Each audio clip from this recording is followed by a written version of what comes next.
नमस्कार दोस्तों, मेरा नाम है विमल सिंह। बालाजी स्टडी अड्डा में आपका स्वागत है। डीएलएड फोर्थ सेमेस्टर दिसंबर 2022 एग्जाम के लिए महा मैराथन क्लास आज हम देखेंगे गणित विषय की। और जो मैथ की महा मैराथन देखेंगे ना, ये हम देखेंगे प्रश्नों की मैराथन, मतलब प्रश्न बहुत सारे देखेंगे एक साथ, अलग अलग सभी टॉपिक से।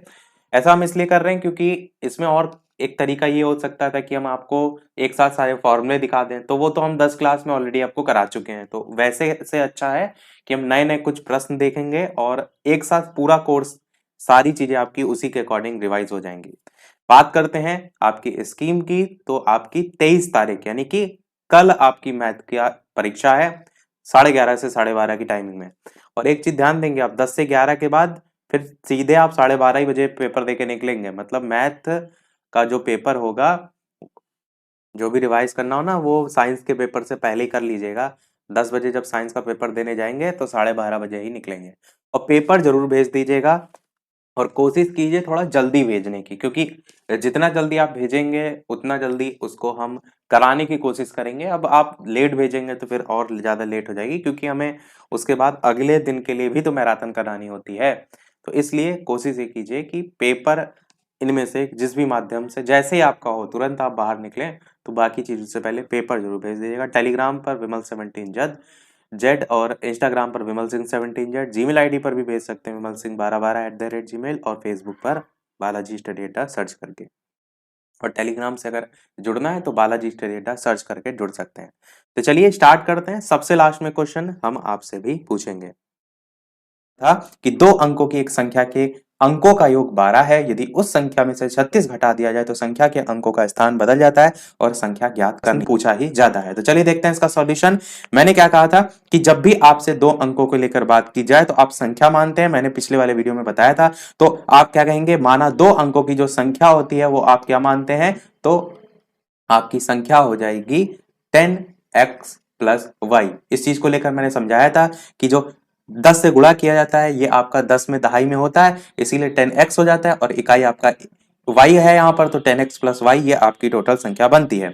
ये आपकी संख्या हो गई। तो दो अंकों की एक संख्या के अंकों का योग आपको 12 जो है वो दे रखा है, और ये भी लिखा है कि यदि उसमें से 36 घटा दिया जाए तो हम एक एक जो यहाँ पर लाइन है उसी को लेकर समीकरण जो है वो बना देते हैं। तो दो अंकों की संख्या है 10x प्लस वाई, और हम ऐसा करते हैं कि जो दूसरी वाली शर्त दे रखी है पहले उसको लिख देते हैं ताकि आपको और अच्छे से समझ में आए। ये क्या करते हैं, इसको रफ करके जो दूसरी वाली शर्त लिखी ना इसमें कि यदि उस संख्या में से 36 जो है वो घटा दीजिए, इसको हम पहले करने के बजाय पहले ये लिखा है कि दो संख्याओं की संख्याओं, तो आप कहेंगे एक संख्या आपकी x है, दूसरी संख्या आपकी y है, इसका योग आपका प्रश्न में 12 दे रखा है। इसको मान लीजिए आप समीकरण 2, क्योंकि ये आप नॉर्मल समझ जाएंगे। अब आप ये सोच सकते हैं कि यहाँ पर जो दो अंकों की एक संख्या दे रखी है, आपने तो ये मानी है 10x प्लस वाई, तो आपने x प्लस वाई को ही क्यों जो है वो जोड़ के फॉर्म में लिखा, इसको क्यों नहीं लिखा। तो ये जो x प्लस वाई, यहाँ 10x प्लस वाई लिखा है, इसमें जो y है यही तो आपका इकाई दहाई के तौर पर हमने माना है, पर जब पूरी संख्या बनती है तब वो 10x प्लस वाई के फॉर्म में होती है। पर प्रश्न में आपसे कह रहा है कि दो अंकों की संख्या के अंकों का योग 12 है ना, तो अंक तो आपके x और y हैं, तो इसीलिए इसको हमने इस तरीके से लिखा है। और यदि उस संख्या में से 36 घटा दिया जाए तो संख्या है आपकी 10x प्लस वाई, ये आपकी पूरी संख्या है। इसमें से अगर 36 को जो है वो घटा दिया जाए तो संख्या के अंकों का स्थान बदल जाता है। तो संख्या के अंकों का स्थान क्या हो जाता है, वो हो जाता है 10y प्लस x हो जाता है। आगे पीछे बदल गई संख्या, और आपका इकाई दहाई तो सेम ही रहेगा, इसलिए 10 से जो गुणा हो रखा है वो तो रहेगा ही। तो ये आपका कह रखा है कि जो अंकों का स्थान संख्या के बदल रहा है वो फिर किसके बराबर हो जाएगा, जो आपका 36 में से घटाकर संख्या जो है वो प्राप्त हो रही है उसके। बस ये आपका समीकरण बन जाएगा, समीकरण नंबर जो है वो दूसरा। अब एक समीकरण नहीं, अच्छा उसको दूसरा माना था हमने, ये आपका समीकरण नंबर पहला। अब हम क्या करेंगे, इन दोनों समीकरण को सॉल्व करेंगे, जिसमें हम क्या करते हैं समीकरण एक को और आगे सॉल्व करते हैं, ताकि x प्लस वाई की एक वैल्यू दे रखी है, अगर हम इसी का जो अल्टरनेट है x माइनस वाई निकाल लें तो दोनों समीकरण को आप इस टाइप से सॉल्व करके x y का मान निकाल सकते हैं। तो आप क्या करिए, 10y प्लस x को ऐसे ही लिखिए, यहां पर 10x प्लस जो y दे रखा है ये आएगा बराबर के इधर, तो ये हो जाएगा माइनस का 10x, और ये हो जाएगा माइनस का y, और जो माइनस 36 है इसको बराबर के उधर ही रहने दीजिए, तो माइनस का 36 जो है वो उधर ही रहा है। अब यहाँ पर 10y है, यहाँ पर माइनस का 1y है, तो एक घट जाएगा तो कितना बचेगा आपके पास बचेगा 9y। फिर यहाँ पर माइनस का 10x है और यहाँ पर प्लस का x है। x का जो वैल्यू है वो ज्यादा है इसलिए माइनस में मान आएगा और कितना आएगा 9x आएगा और ये किसके बराबर होगा -36 के जो है वो बराबर होगा। अब 9 इधर भी है, 9 इधर भी, मैंने पिछले भी वीडियो में इस टाइप का क्वेश्चन कराया था कि जब दोनों में तो आप 9 कॉमन ले सकते हैं और y माइनस एक्स लिख लीजिए या इसी को x माइनस वाई के फॉर्म में भी लिख लीजिए क्योंकि x तो आपको ऑलरेडी यहाँ पर माइनस में दे रखा है। तो आप ये भी कर लीजिए ना कि इधर -36 दे रखा है तो आप कॉमन लीजिए तो साथ में माइनस को भी कॉमन ले लीजिए। अगर आप -9 पूरा पूरा कॉमन लेते हैं तब क्या होगा, यहाँ पर अंदर के जो चिन्ह है वो भी पलट जाएंगे तो x प्लस वाई हो जाएगा और बराबर माइनस का 36। इस माइनस से इस माइनस को आप काट देंगे और x प्लस वाई की वैल्यू आपको 36 प्राप्त हो जाएगी। अब केवल 36 नहीं, क्योंकि 36 के साथ साथ ये 9 भी तो लिखा है, ये तो 9 भी तो बटे में आएगा, तो 36/9 आप करेंगे, 9 1 9, 9 4 जा 36 होता है ना, तो आपका x माइनस वाई की वैल्यू कितनी आ जाएगी, आपको 4 जो है वो प्राप्त हो जाएगी। ये मैंने कुछ किया नहीं, केवल चीजें समझाई हैं, केवल इस समीकरण को सॉल्व करके आपको यहाँ तक पहुंचना था। अब हमने x प्लस वाई का मान 12 पता है, x माइनस वाई का मान पता है, मैंने वही कहा था पिछले वाले वीडियो में कि आप क्या करिए, समीकरण को जोड़ना है या घटाना है इस आधार पर देखिए कि x या y में से कोई एक वैल्यू आपकी कट जाए। अब यहाँ पर प्लस का y है, यहाँ पर माइनस का y है, तो आप जोड़ लीजिए ताकि नीचे के चिन्ह ना बदले, अगर घटाएंगे तो नीचे के चिन्ह बदल जाएंगे। वैसे यहाँ पर x भी है तो ऐसा कोई नहीं दिक्कत है, घटाने पर भी x x कट जाएगा, पर जब plus y minus y already है तो आप जोड़ लीजिए, तो यहाँ पर 2x हो जाएगा, इस प्लस वाई से माइनस वाई कट जाएगा, बराबर 12 4 होता है आपका 16। तो x का मान कितना निकल कर आएगा, 2 1 2, 2 8 16, तो x की वैल्यू आपकी आ जाएगी 8। इतनी चीज आपको समझ में आई होगी। अब इस x की वैल्यू आप क्या करेंगे, जो समीकरण 1 था इसमें रख लीजिए या तो समीकरण नंबर 2 में रख लीजिए। अब देखिए समीकरण 1 तो इतना बड़ा था तो आप इसमें रखेंगे तो वो तो बेकार ही होगा, और ज्यादा आपको सॉल्व करना पड़ेगा। y आपका इतना छोटा था, यानी कि समीकरण नंबर 2 इतना छोटा था, x प्लस वाई बराबर 12, तो यहाँ पर आप x की वैल्यू रखेंगे तो 8 प्लस वाई बराबर 12 होगा, और जब आप y की वैल्यू निकालेंगे तो 8 उधर जाएगा तो y की वैल्यू 4 आपको प्राप्त हो जाएगी यहाँ से, और x की वैल्यू 8 प्राप्त हो जाएगी। आपसे प्रश्न में कह रहा था संख्या ज्ञात कीजिए, तो केवल x और y की वैल्यू निकाल कर ही प्रश्न को छोड़कर मत चले आइएगा। प्रश्न में संख्या पूछी गई है तो आपने संख्या क्या मानी थी, 2 अंकों की 10x प्लस वाई मानी थी, तो यहाँ पर अब आप वैल्यू पुट करेंगे 10 इंटू एक्स की वैल्यू कितनी है, तो x की वैल्यू 8 है तो 10 इंटू 8, और प्लस y की वैल्यू 4 है तो प्लस 4, 10 8 जा होता है 80, और 80 में आप 4 जोड़ेंगे तो 84 जो है आपकी संख्या जो है वो हो जाएगी। बिल्कुल आपका 84 होगा। अब आपके मन में अगर थोड़ा भी डाउट हो कि सही है कि नहीं, तो आप जो प्रश्न में शर्त दे रखी है उसको इसी पर रख के देख लीजिए। कह रहा था कि 2 अंकों की एक संख्या के अंकों का योग 12 है, तो देखिए 8 और 4 12 होता है, 84 संख्या आई ना, तो 8 और 4 12 होता है, बिल्कुल सही है। आगे भी कह रही है यदि इस संख्या में से 36 घटा दें, तो अगर आप 84 में से 36 घटाएंगे तो आपका कितना प्राप्त होगा, 14 में से 6 जाएगा तो 6 बचेगा, नहीं 8 बचेगा, और उधर आपका जो हासिल जाएगा उसको घटाने के बाद 4 आएगा, तो 4 और 8 48 आएगा। अब देखिए कह रहा है कि 36 घटाने पर संख्या के अंकों का स्थान बदल जाता है, तो क्या आ रहा है 48 आ रहा है, तो देखिए पलट गई, संख्या भी पलट गई। 8 पहले था 4 बाद में था, जब घटाया 36 तो 4 बार पहले आ गया 8 बाद में आ गया, तो पूरी शर्त भी इस पर लागू हो रहा है, तो यही आपका आंसर हो जाएगा। उम्मीद करते हैं आप समझ गए होंगे, और नहीं समझे तो बिल्कुल मत घबराइएगा, सेम ऐसे ही प्रश्न हम अगला भी देखेंगे। बस आपका पूरा कंसेप्ट यहां से क्लियर होना चाहिए, इसीलिए हम इस टाइप के अभी आगे हम और भी प्रश्न देखें। तो प्रश्न आपका बहुत अच्छा है कि 2 अंकों वाली संख्या में 18 जोड़ने पर वो जो संख्या है उसके अंक आपस में बदल जाते हैं, तो अंकों का गुणनफल 8 है, संख्या ज्ञात कीजिए। जैसे ही मैंने ये प्रश्न पढ़ा तुरंत आप कॉपी पेन उठाइए और इसको लगाना शुरू कर दीजिए, जब तक मैं यहाँ पर समझाऊंगा उससे पहले अगर आपने लगा लिया है तो इससे पहले जो भी हमने प्रश्न समझा, समझ लीजिए कि आपको समझ में आ गया, और यदि कोई आएगा इस टाइप का प्रश्न तो आप कर ले जाएंगे। तो मैं आपको धीरे धीरे समझा रहा हूं, आप स्पीड में लगाइए। देखिए सबसे पहले आप क्या कहेंगे कि माना इकाई का अंक बराबर क्या होगा, तो आप कहेंगे x हो जाएगा। माना दहाई का अंक आपका बराबर क्या हो जाएगा, y हो जाएगा। संख्या मैंने आपको बताई क्या बनती है, तो आप कहेंगे संख्या बनती है 10x प्लस वाई। तो 10x प्लस वाई रट कर नहीं जाना है, जो आप इकाई का अंक मानेंगे, जो दहाई का अंक मानेंगे, उसके आधार पर संख्या आपको लेनी होगी। अगर आपने दहाई यहाँ पर y माना है तो दहाई के साथ ही तो y को गुणा करेंगे, तब तो आपकी संख्या 10y प्लस x हो जाएगी। इसीलिए मैंने जानबूझ के आपकी अपोजिट माना है कि ऐसा ना आप करिएगा कि रट के गए हैं 10x प्लस वाई संख्या होती है और लिख के चले आए और वहां इकाई दहाई कुछ और ही मान के आए। तो जो इकाई होती है उसको इकाई की जगह संख्या में रखते हैं। दहाई आप जानते हैं 10 होती है, तो इसीलिए 10 के गुणा में y जो माना है आपने दहाई वो रखते हैं। तो संख्या आपकी 10y प्लस x यहाँ पर बन जाएगी। अब संख्या को आपने मानने के बाद थोड़ा सा प्रश्न में देखिए, कह रहा है कि 2 अंकों वाली संख्या में 18 जोड़ने पर उस संख्या के अंक आपस में बदल जाते हैं। तो अंक हम तो अभी आपस में नेक्स्ट जो समीकरण बनाएंगे उसमें बदल के दिखाएंगे। और दूसरी शर्त ये भी कह रहा है कि अंकों का गुणनफल 8 है। तो ये गुणनफल वाली हम जो शर्त है इसको सबसे पहले मान लेते हैं। पहला अंक x, दूसरा अंक y, x इंटू वाई बराबर 8, समीकरण नंबर 1। अब जो पहली वाली शर्त है उसको थोड़ा सा ध्यान दीजिए। कह रहा है कि 2 अंकों वाली संख्या में, तो 2 अंकों वाली संख्या हमने क्या मानी 10y प्लस एक्स, तो 10y प्लस एक्स को ऐसे ही लिख दीजिए।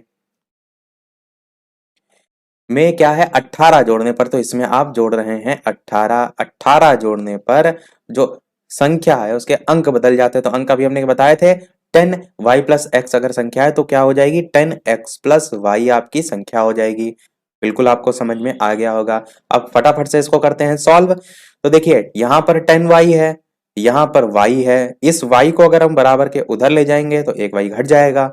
या एक और तरीका आप अपना सकते हैं कि x की भी वैल्यू उधर दे रखी है तो हम क्या करते हैं x y के फॉर्म में ही आप बनाते हैं अपना जो समीकरण होता है। तो हम ऐसा करते हैं कि जो 10x का मान दे रखा है इसको हम लेकर आते हैं x के साइड, यानी 10x में से x घटेगा तो आपका बचेगा 9x, और प्लस का चिन्ह नहीं होगा क्योंकि यहां पर y आपका 1 है और यहां पर 10y है। इस 10y को अगर आप उधर ले जाएंगे तो आपका एक माइनस का 10y हो जाएगा, और माइनस के 10y में से अगर प्लस का y घटाएंगे तो आपका माइनस का 9y आएगा। फिर आपका प्रश्न में कह रहा है 18, तो 18 को आप उधर ही रखे रहने दीजिए तो बराबर 18। तो आपने कुछ नहीं किया, बस केवल संख्याओं को इधर से उधर किया है। अब 9 इधर भी है, 9 इधर भी है, 9 कॉमन ले सकते हैं, बिल्कुल ले सकते हैं। तो नए समीकरण में आप क्या कीजिए कि 9 जो है इसको कॉमन लीजिए, x माइनस वाई आपका बचेगा और बराबर हो जाएगा 18। 9 से अगर आप काटेंगे तो 9 दूना 18 होता है, यानी x माइनस वाई की वैल्यू आपको 2 जो है वो प्राप्त हो जाएगी। इतना आपको समझ में आ गया होगा। अब जो x माइनस वाई बराबर 2 आया है इसको हम मान लेते हैं समीकरण नंबर दूसरा, क्योंकि समीकरण 1 हम ऊपर मान चुके थे। अब समीकरण जो 1 था इससे हम मान निकालते हैं x या y में से किसी का भी।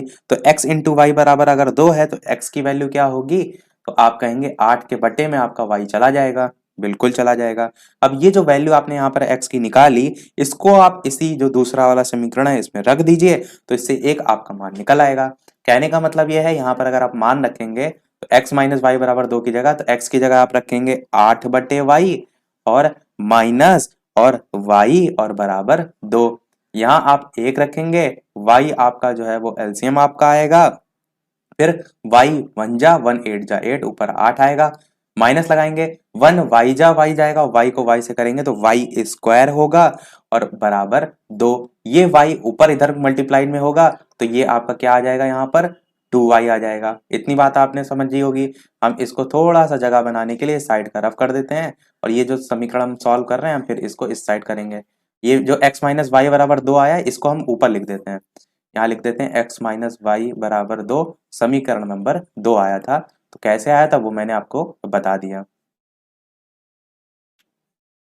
तो x माइनस वाई स्क्वायर बराबर 2y इतना आपका आया। अब हम क्या करेंगे, इसको जो हाल ही में हमने अभी इससे पहले देखा था द्विघात समीकरण, उसके फॉर्म में अगर आप लिखना चाहें तो सबसे पहले जो स्क्वायर की वैल्यू है इसको लिखिए। अब माइनस में तो आप क्या करिए बराबर के उधर ले जाइए, तो आपका क्या आएगा y स्क्वायर आ जाएगा। फिर उधर प्लस 2y ऑलरेडी था तो आप तो उधर ही ले गए संख्या, तो वो तो प्लस में ही रहेगा 2y। और 8 जो है वो प्लस का था, आप बराबर के उधर ले जाएंगे तो -8 बराबर 0 हो जाएगा। अब ये आपका वही हो गया जो मैंने गुणनखंड सिखाया था कि पहले और आखिरी को आप इस प्रकार से गुणा कीजिए। 8 आ रहा है यहाँ पर, तो बीच वाले को इस प्रकार से ब्रेक कीजिए कि गुणा करने पर 8 है और जोड़ने घटाने पर 2y के बराबर है। तो आप इसे कैसे ब्रेक करेंगे, तो आप क्या करेंगे, वाई स्क्वायर को जो है आप ऐसे ही रखेंगे, प्लस का चिन्ह लगाएंगे, और ये जो 2y है इसे आप 4y में से अगर 2y घटाइए, 4 2 8 होता है ना, तो 4y माइनस 2y के फॉर्म में लिख सकते हैं। और -8 को आप ऐसे ही लिखे रहने दीजिए, और बराबर 0 आपका ऑलरेडी चल रहा था। अब यहां से आप देखिए y आप कॉमन ले सकते हैं, तो अंदर क्या बचेगा, y प्लस 4 बचेगा। यहां पर आप प्लस लाना चाहते हैं ना अंदर, तो माइनस का आप कॉमन लीजिए 2, और बचेगा क्या, y माइनस 4 बराबर 0। तो पहले आपका आया y माइनस 2, अलग कर लीजिए इसको y माइनस 2 को, और दोबारा आपका आया y माइनस 4, तो y माइनस 4 को अलग कर लीजिए। अब ये पहला वाला y माइनस 2 है, ये वाला प्लस होगा ना, मैंने बताया कि माइनस का जब आपने कॉमन ले लिया तो ये तो y प्लस 4 हो गया ना, जब y प्लस 4 दोनों में कॉमन है तो y प्लस 4 ही तो आएगा। हाँ, अब बराबर 0।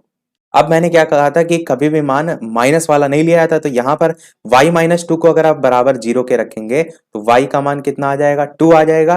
और अगर दूसरे वाले में रखेंगे तो y प्लस 4 बराबर 0, तो y बराबर -4 आएगा। तो -4 को आप नहीं रखेंगे, y बराबर जो 2 है इसको आपने ले लिया, और इस y बराबर 2 को अगर आप समीकरण नंबर 1 में रख दें तो आपका जो मान है x का वो भी निकल आएगा, क्योंकि y का तो मान ऑलरेडी निकल आया है। अगर आप इसी जो पहला वाला समीकरण था इसी में आप y का मान रख दें तो x का मान भी निकल आएगा। तो आप क्या करिए, इसको रखिए मान x इंटू 2 बराबर 8, और इस 2 से काटेंगे 2 4 जा 8 होता है, तो x बराबर 4 जो है आपका यहां से आ जाएगा। y का मान 2 आया, x का मान 4 आया। अब इन दोनों मानों को, मैंने क्या कहा था, प्रश्न में संख्या पूछी गई है, तो इन दोनों मानों को आप रखेंगे जो आपने संख्या मानी थी, और संख्या हमने क्या मानी थी, 10y प्लस एक्स जो है हमने संख्या मानी थी। यहां पर y का मान अगर आप 2 रखेंगे तो किस टाइप से बनेगा, 10 इंटू 2 प्लस, और x का मान 4 निकला है, प्लस 4, तो 10 दूना 20 होता है,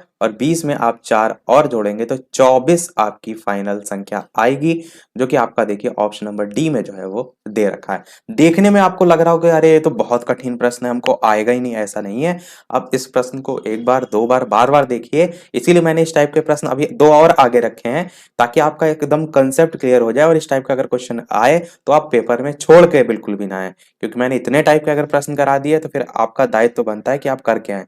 कुछ नहीं करना होता है, आप सोच खुद से देखिए, इकाई दहाई के आधार पर संख्या मान लेते हैं, जो भी आपको समीकरण में यानी कि जो दे रखा होता है कि ऐसी ऐसी स्थिति है, उसी स्थिति से समीकरण बना लेते हैं, उन दोनों समीकरण को सॉल्व करके एक्स वाई का मान निकाल लेते हैं, वो संख्या में रख देते हैं। समझ में आपको आ गया होगा। बढ़ते हैं हम अपने अगले प्रश्न की तरफ। और वीडियो पसंद आ रहा हो तो सभी लोग वीडियो को लाइक अवश्य कर दीजिएगा। आपके लिए इतनी सारी मेहनत की जा रही है, इतने अच्छे अच्छे प्रश्न आपको कराए जा रहे हैं, तो आप सभी का एक लाइक तो बनता ही है। तो जितने भी लोग वीडियो देख रहे हो सभी लोग वीडियो को लाइक अवश्य जो है वो कर दीजिएगा। देखते हैं हमारा नेक्स्ट प्रश्न। नेक्स्ट प्रश्न आपका कह रहा है कि 2 अंकों वाली एक संख्या के अंकों का योग जो है वो 10 है। जब अंक आपस में बदल दिए जाते हैं तो संख्या 36 जो है वो कम हो जाती है, तो बदली हुई संख्या बताना है। तो सबसे पहले आपकी संख्या क्या हो जाएगी, बिल्कुल संख्या आपकी हो जाएगी 10x प्लस वाई। अब हम वापस से वही मान रहे हैं जैसे हम मानते थे, वो तो मैंने आपको समझाने के लिए आगे पीछे कर दिया था कि आप इस चीज को समझें। तो संख्या आपने ये मान ली, लिखना होगा एक चीज का ये ध्यान रखिएगा कि माना संख्या बराबर 10x प्लस वाई। अब प्रश्न आपका कह रहा है कि 2 अंकों वाली जो एक संख्या उसके अंकों का योग 10 है, तो यानी योग का मतलब है संख्या x और संख्या y, इन दोनों का योग प्रश्न में कितना दे रखा है, 10 दे रखा है। और ये समीकरण आप क्या कह लेंगे, समीकरण 1 मान लेंगे, क्योंकि इससे और कोई वैल्यू नहीं जुड़ी हुई है। आगे लिखा है कि जब अंक आपस में बदल दिए जाते हैं तो संख्या 36 कम हो जाती है। अब अंक परिवर्तित करने पर संख्या आपकी क्या हो जाएगी, तो आप लिख भी सकते हैं कि अंक परिवर्तित पर जो है आपकी संख्या का मान हो जाएगा 10y प्लस एक्स, जैसा कि अभी तक हम देख के आ रहे थे। अब जो संख्या आपकी परिवर्तित हो गई, लिखा है ना कि जब अंक आपस में बदल जाते हैं तो संख्या 36 कम हो जाती है। तो संख्या आपकी थी 10x प्लस वाई, तो आप लिखिए 10x प्लस वाई, ठीक है। और जो बाद में परिवर्तित हुई है वो आपकी है 10y प्लस एक्स, और कह रहा है, इस चीज को ध्यान से बहुत समझिएगा कि जब अंक आपस में बदल दिए जाते हैं, यानी वह बदल दिए गए तो संख्या ये बन गई, तो संख्या 36 कम हो जाती है, यानी कि पहले से 36 वो कम हो रही है। तो आप इसको कैसे लिखेंगे एक समीकरण के फॉर्म में कि अगर पहली वाली संख्या जो थी उसमें बाद वाली संख्या को घटा दिया जाए तो आपका मान 36 के बराबर होगा। बस यही एक की पॉइंट है। अगर इसको आपने समझ लिया और इसी टाइप से जैसा भी प्रश्न है, अगर आपने ये समीकरण सही बनाया तो कभी आपका प्रश्न गलत नहीं होगा। और जिसको ना समझ में आया उसके लिए मैं सबसे अच्छा तरीका बताता हूं आपको। क्या करना है कि संख्या कोई अपने आप से एज्यूम कर लेनी है। जैसे मैंने मान लिया थोड़ी देर के लिए इस प्रश्न को हटकर कि संख्या जो है मेरे पास थी 21 थी। मान लिया मैंने एक संख्या थी 21। प्रश्न में कह रहा है जब अंक आपस में बदल जाते हैं तो 21 का क्या हो जाएगा, अंक बदलने पर 12 हो जाएगा। संख्या में नहीं मालूम है सर, वो तो हमने एज्यूम की है, पर मैं आपको समझाने के लिए बता रहा हूं। तो अंक आपस में बदल जाते हैं तो संख्या कह रहा है 36 कम हो जाती है। तो ये 36 जितनी भी संख्या कम हो रही होगी ये इनका डिफरेंस ही तो होगा। 21 में से 12 आप घटाएंगे तो 9 ही तो होगा। यानी अगर आपको इसे एक समीकरण के तौर पर लिखना हो तो आप क्या कहेंगे कि 21 में से अगर आप 12 घटा दें तो आपका 9 के बराबर होगा। तो ये 21 ही तो वो संख्या है जो पहले थी, ये 12 वही तो संख्या है जो संख्या के अंक पलटने के बाद आया, और ये 9 वही तो संख्या है जितना वो कम हुई जा रही है पहले से। पहले 21 थी, पलटने के बाद जितना कम हुई जा रही वही तो प्रश्न में 36 दे रखा है। तो इसीलिए हमने इसको इस आधार पर लिखा है। उम्मीद करते हैं अब आपको समझ में आ गया होगा। कभी ना समझ में आए तो इसी प्रकार से संख्या अपने आप से एज्यूम कर लीजिए और इसको कर लीजिए। अब इसको हम सॉल्व करते हैं। तो इसे आप सॉल्व करेंगे तो 10x को ऐसे ही रखे रहने दीजिए, प्लस y को ऐसे ही रखे रहने दीजिए। यहाँ माइनस लगा है, मैंने पहले बताया था माइनस जब खुलता है तो ब्रैकेट के चिन्ह अंदर बदल जाते हैं। तो यहाँ पर 10y होगा और यहाँ पर माइनस का x होगा और ये बराबर हो जाएगा 36 के। यहाँ पर 10x प्लस में है, यहाँ पर माइनस x है तो घट जाएगा 10x में से एक x, तो आपका कितना बचेगा 9x जो है वो बचेगा। यहाँ पर प्लस का y है और यहाँ पर देखिए 10y है माइनस का, वो भी तो माइनस का 10y ज्यादा है, तो यहाँ पर जो बचेगा वो माइनस का 9y बचेगा और बराबर कितना होगा, बराबर होगा 36 के। 9 यहाँ भी है, 9 यहाँ भी है, कॉमन ले लेंगे तो बाहर 9 निकल आएगा। इसको इसी स्टेप में हम करके दिखा देते हैं। 9 यहाँ पर कॉमन आ जाएगा और इस 9 से आप 36 को काटेंगे तो 9 4 जा 36 होता है, यानी x माइनस वाई की वैल्यू आपको 4 यहाँ से प्राप्त हो गई। समीकरण 1 में ऑलरेडी हमको प्राप्त थी x प्लस वाई की वैल्यू, ये हमने समीकरण 2 से निकाला x माइनस वाई की वैल्यू, और समीकरण 1 में x प्लस वाई की वैल्यू हमें 10 पहले से ही पता थी। अब दोनों मान आपको पता चल गए, अब तो आप आसानी से कर लेंगे। तो वही तरीका समीकरण 1 और समीकरण 2 को आप जोड़ लीजिए। थोड़ा सा अच्छा है, इसको हम थोड़ा सा और इस तरफ लिख देते हैं ताकि आपको दिखाई दे। समीकरण 1 था आपका x प्लस वाई बराबर 10 और समीकरण y हमने अभी निकाला x माइनस वाई बराबर 4। दोनों समीकरण को अगर आप जोड़ेंगे तो ये हो जाएगा आपका 2x प्लस वाई से माइनस वाई कट जाएगा और 10 में 4 जोड़ेंगे तो आपका 14 आएगा। 2x की वैल्यू अगर 14 है तो x की वैल्यू कितनी हो जाएगी, तो आप कहेंगे x की वैल्यू 7 हो जाएगी।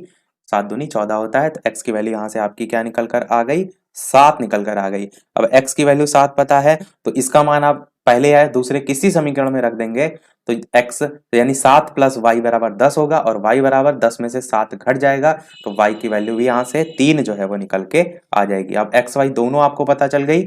अब आपको क्या प्रश्न में निकालना है, संख्या निकालनी है, और संख्या आपने क्या मानी थी 10x प्लस वाई मानी थी, तो इसको यहीं नीचे ही लिख लेते हैं। 10 इंटू एक्स की वैल्यू कितनी है 7 है और प्लस वाई की वैल्यू कितनी है 3 है, तो 10 गुणे 7 कितना होता है 70 होता है और उसमें 3 जोड़ेंगे तो आपका 73 यानी कि 73 आपका ऑप्शन बी वाला दे रखा है, बिल्कुल सही हो जाएगा। परंतु यहीं आप गलती कर देंगे। देखिए मैंने जानबूझ के ये गलती की कि आपको और अच्छे से समझ आ सकूं। प्रश्न में पूछ रहा था बदली हुई संख्या बताइए और यहां पर तो हमने संख्या में मान रखा है। बदली हुई संख्या थी 10y प्लस एक्स, तो 10y प्लस एक्स के आधार पर मान रखेंगे ना आप। तो जरूर जब हमेशा ध्यान दीजिएगा प्रश्न में क्या पूछा गया है। प्रश्न में पूछा गया था बदली हुई संख्या, तो बदली हुई संख्या तो 10 इंटू वाई है, y का मान तो आपका 3 है और x का मान तो आपका 7 है, तो 10 इंटू 3 प्लस 7 होगा और 10 3 30 प्लस 7 37 आपका आंसर होगा। यानी आपका ऑप्शन सी वाला बिल्कुल सही होगा। ध्यान दीजिएगा, इतनी छोटी सी बात से आपकी पूरी इतनी मेहनत जो है खराब हो सकती थी अगर आपने प्रश्न में इतनी छोटी सी चीज को ध्यान नहीं दिया होगा। तो सी वाला आपका ऑप्शन सही हो जाएगा। देखते हैं हम की संख्या तथा अंकों के स्थान आपस में बदलने पर बनी नई संख्या का अंतर 45 दे रखा है, तो दोनों अंकों के बीच का अंतर आपको बताना है। बहुत ही बढ़िया तरीके से प्रश्न को लिखा है। तो देखिए, तो ये प्रश्न आपका और ज्यादा इजी है। कैसे? इकाई का अंक आप क्या मान लीजिए? इकाई का अंक मान लीजिए y, चलिए कुछ भी मान लेते हैं, कोई फर्क नहीं पड़ता है। दहाई का अंक मान लेते हैं हम x। अब संख्या आपकी इससे क्या बनेगी? तो संख्या आपकी इससे बनेगी 10x प्लस वाई। बस एक चीज का ध्यान रखिएगा कि जो भी आपने दहाई पर अंक माना है उसके गुणनफल में 10 आपको यहाँ पर रखना होगा।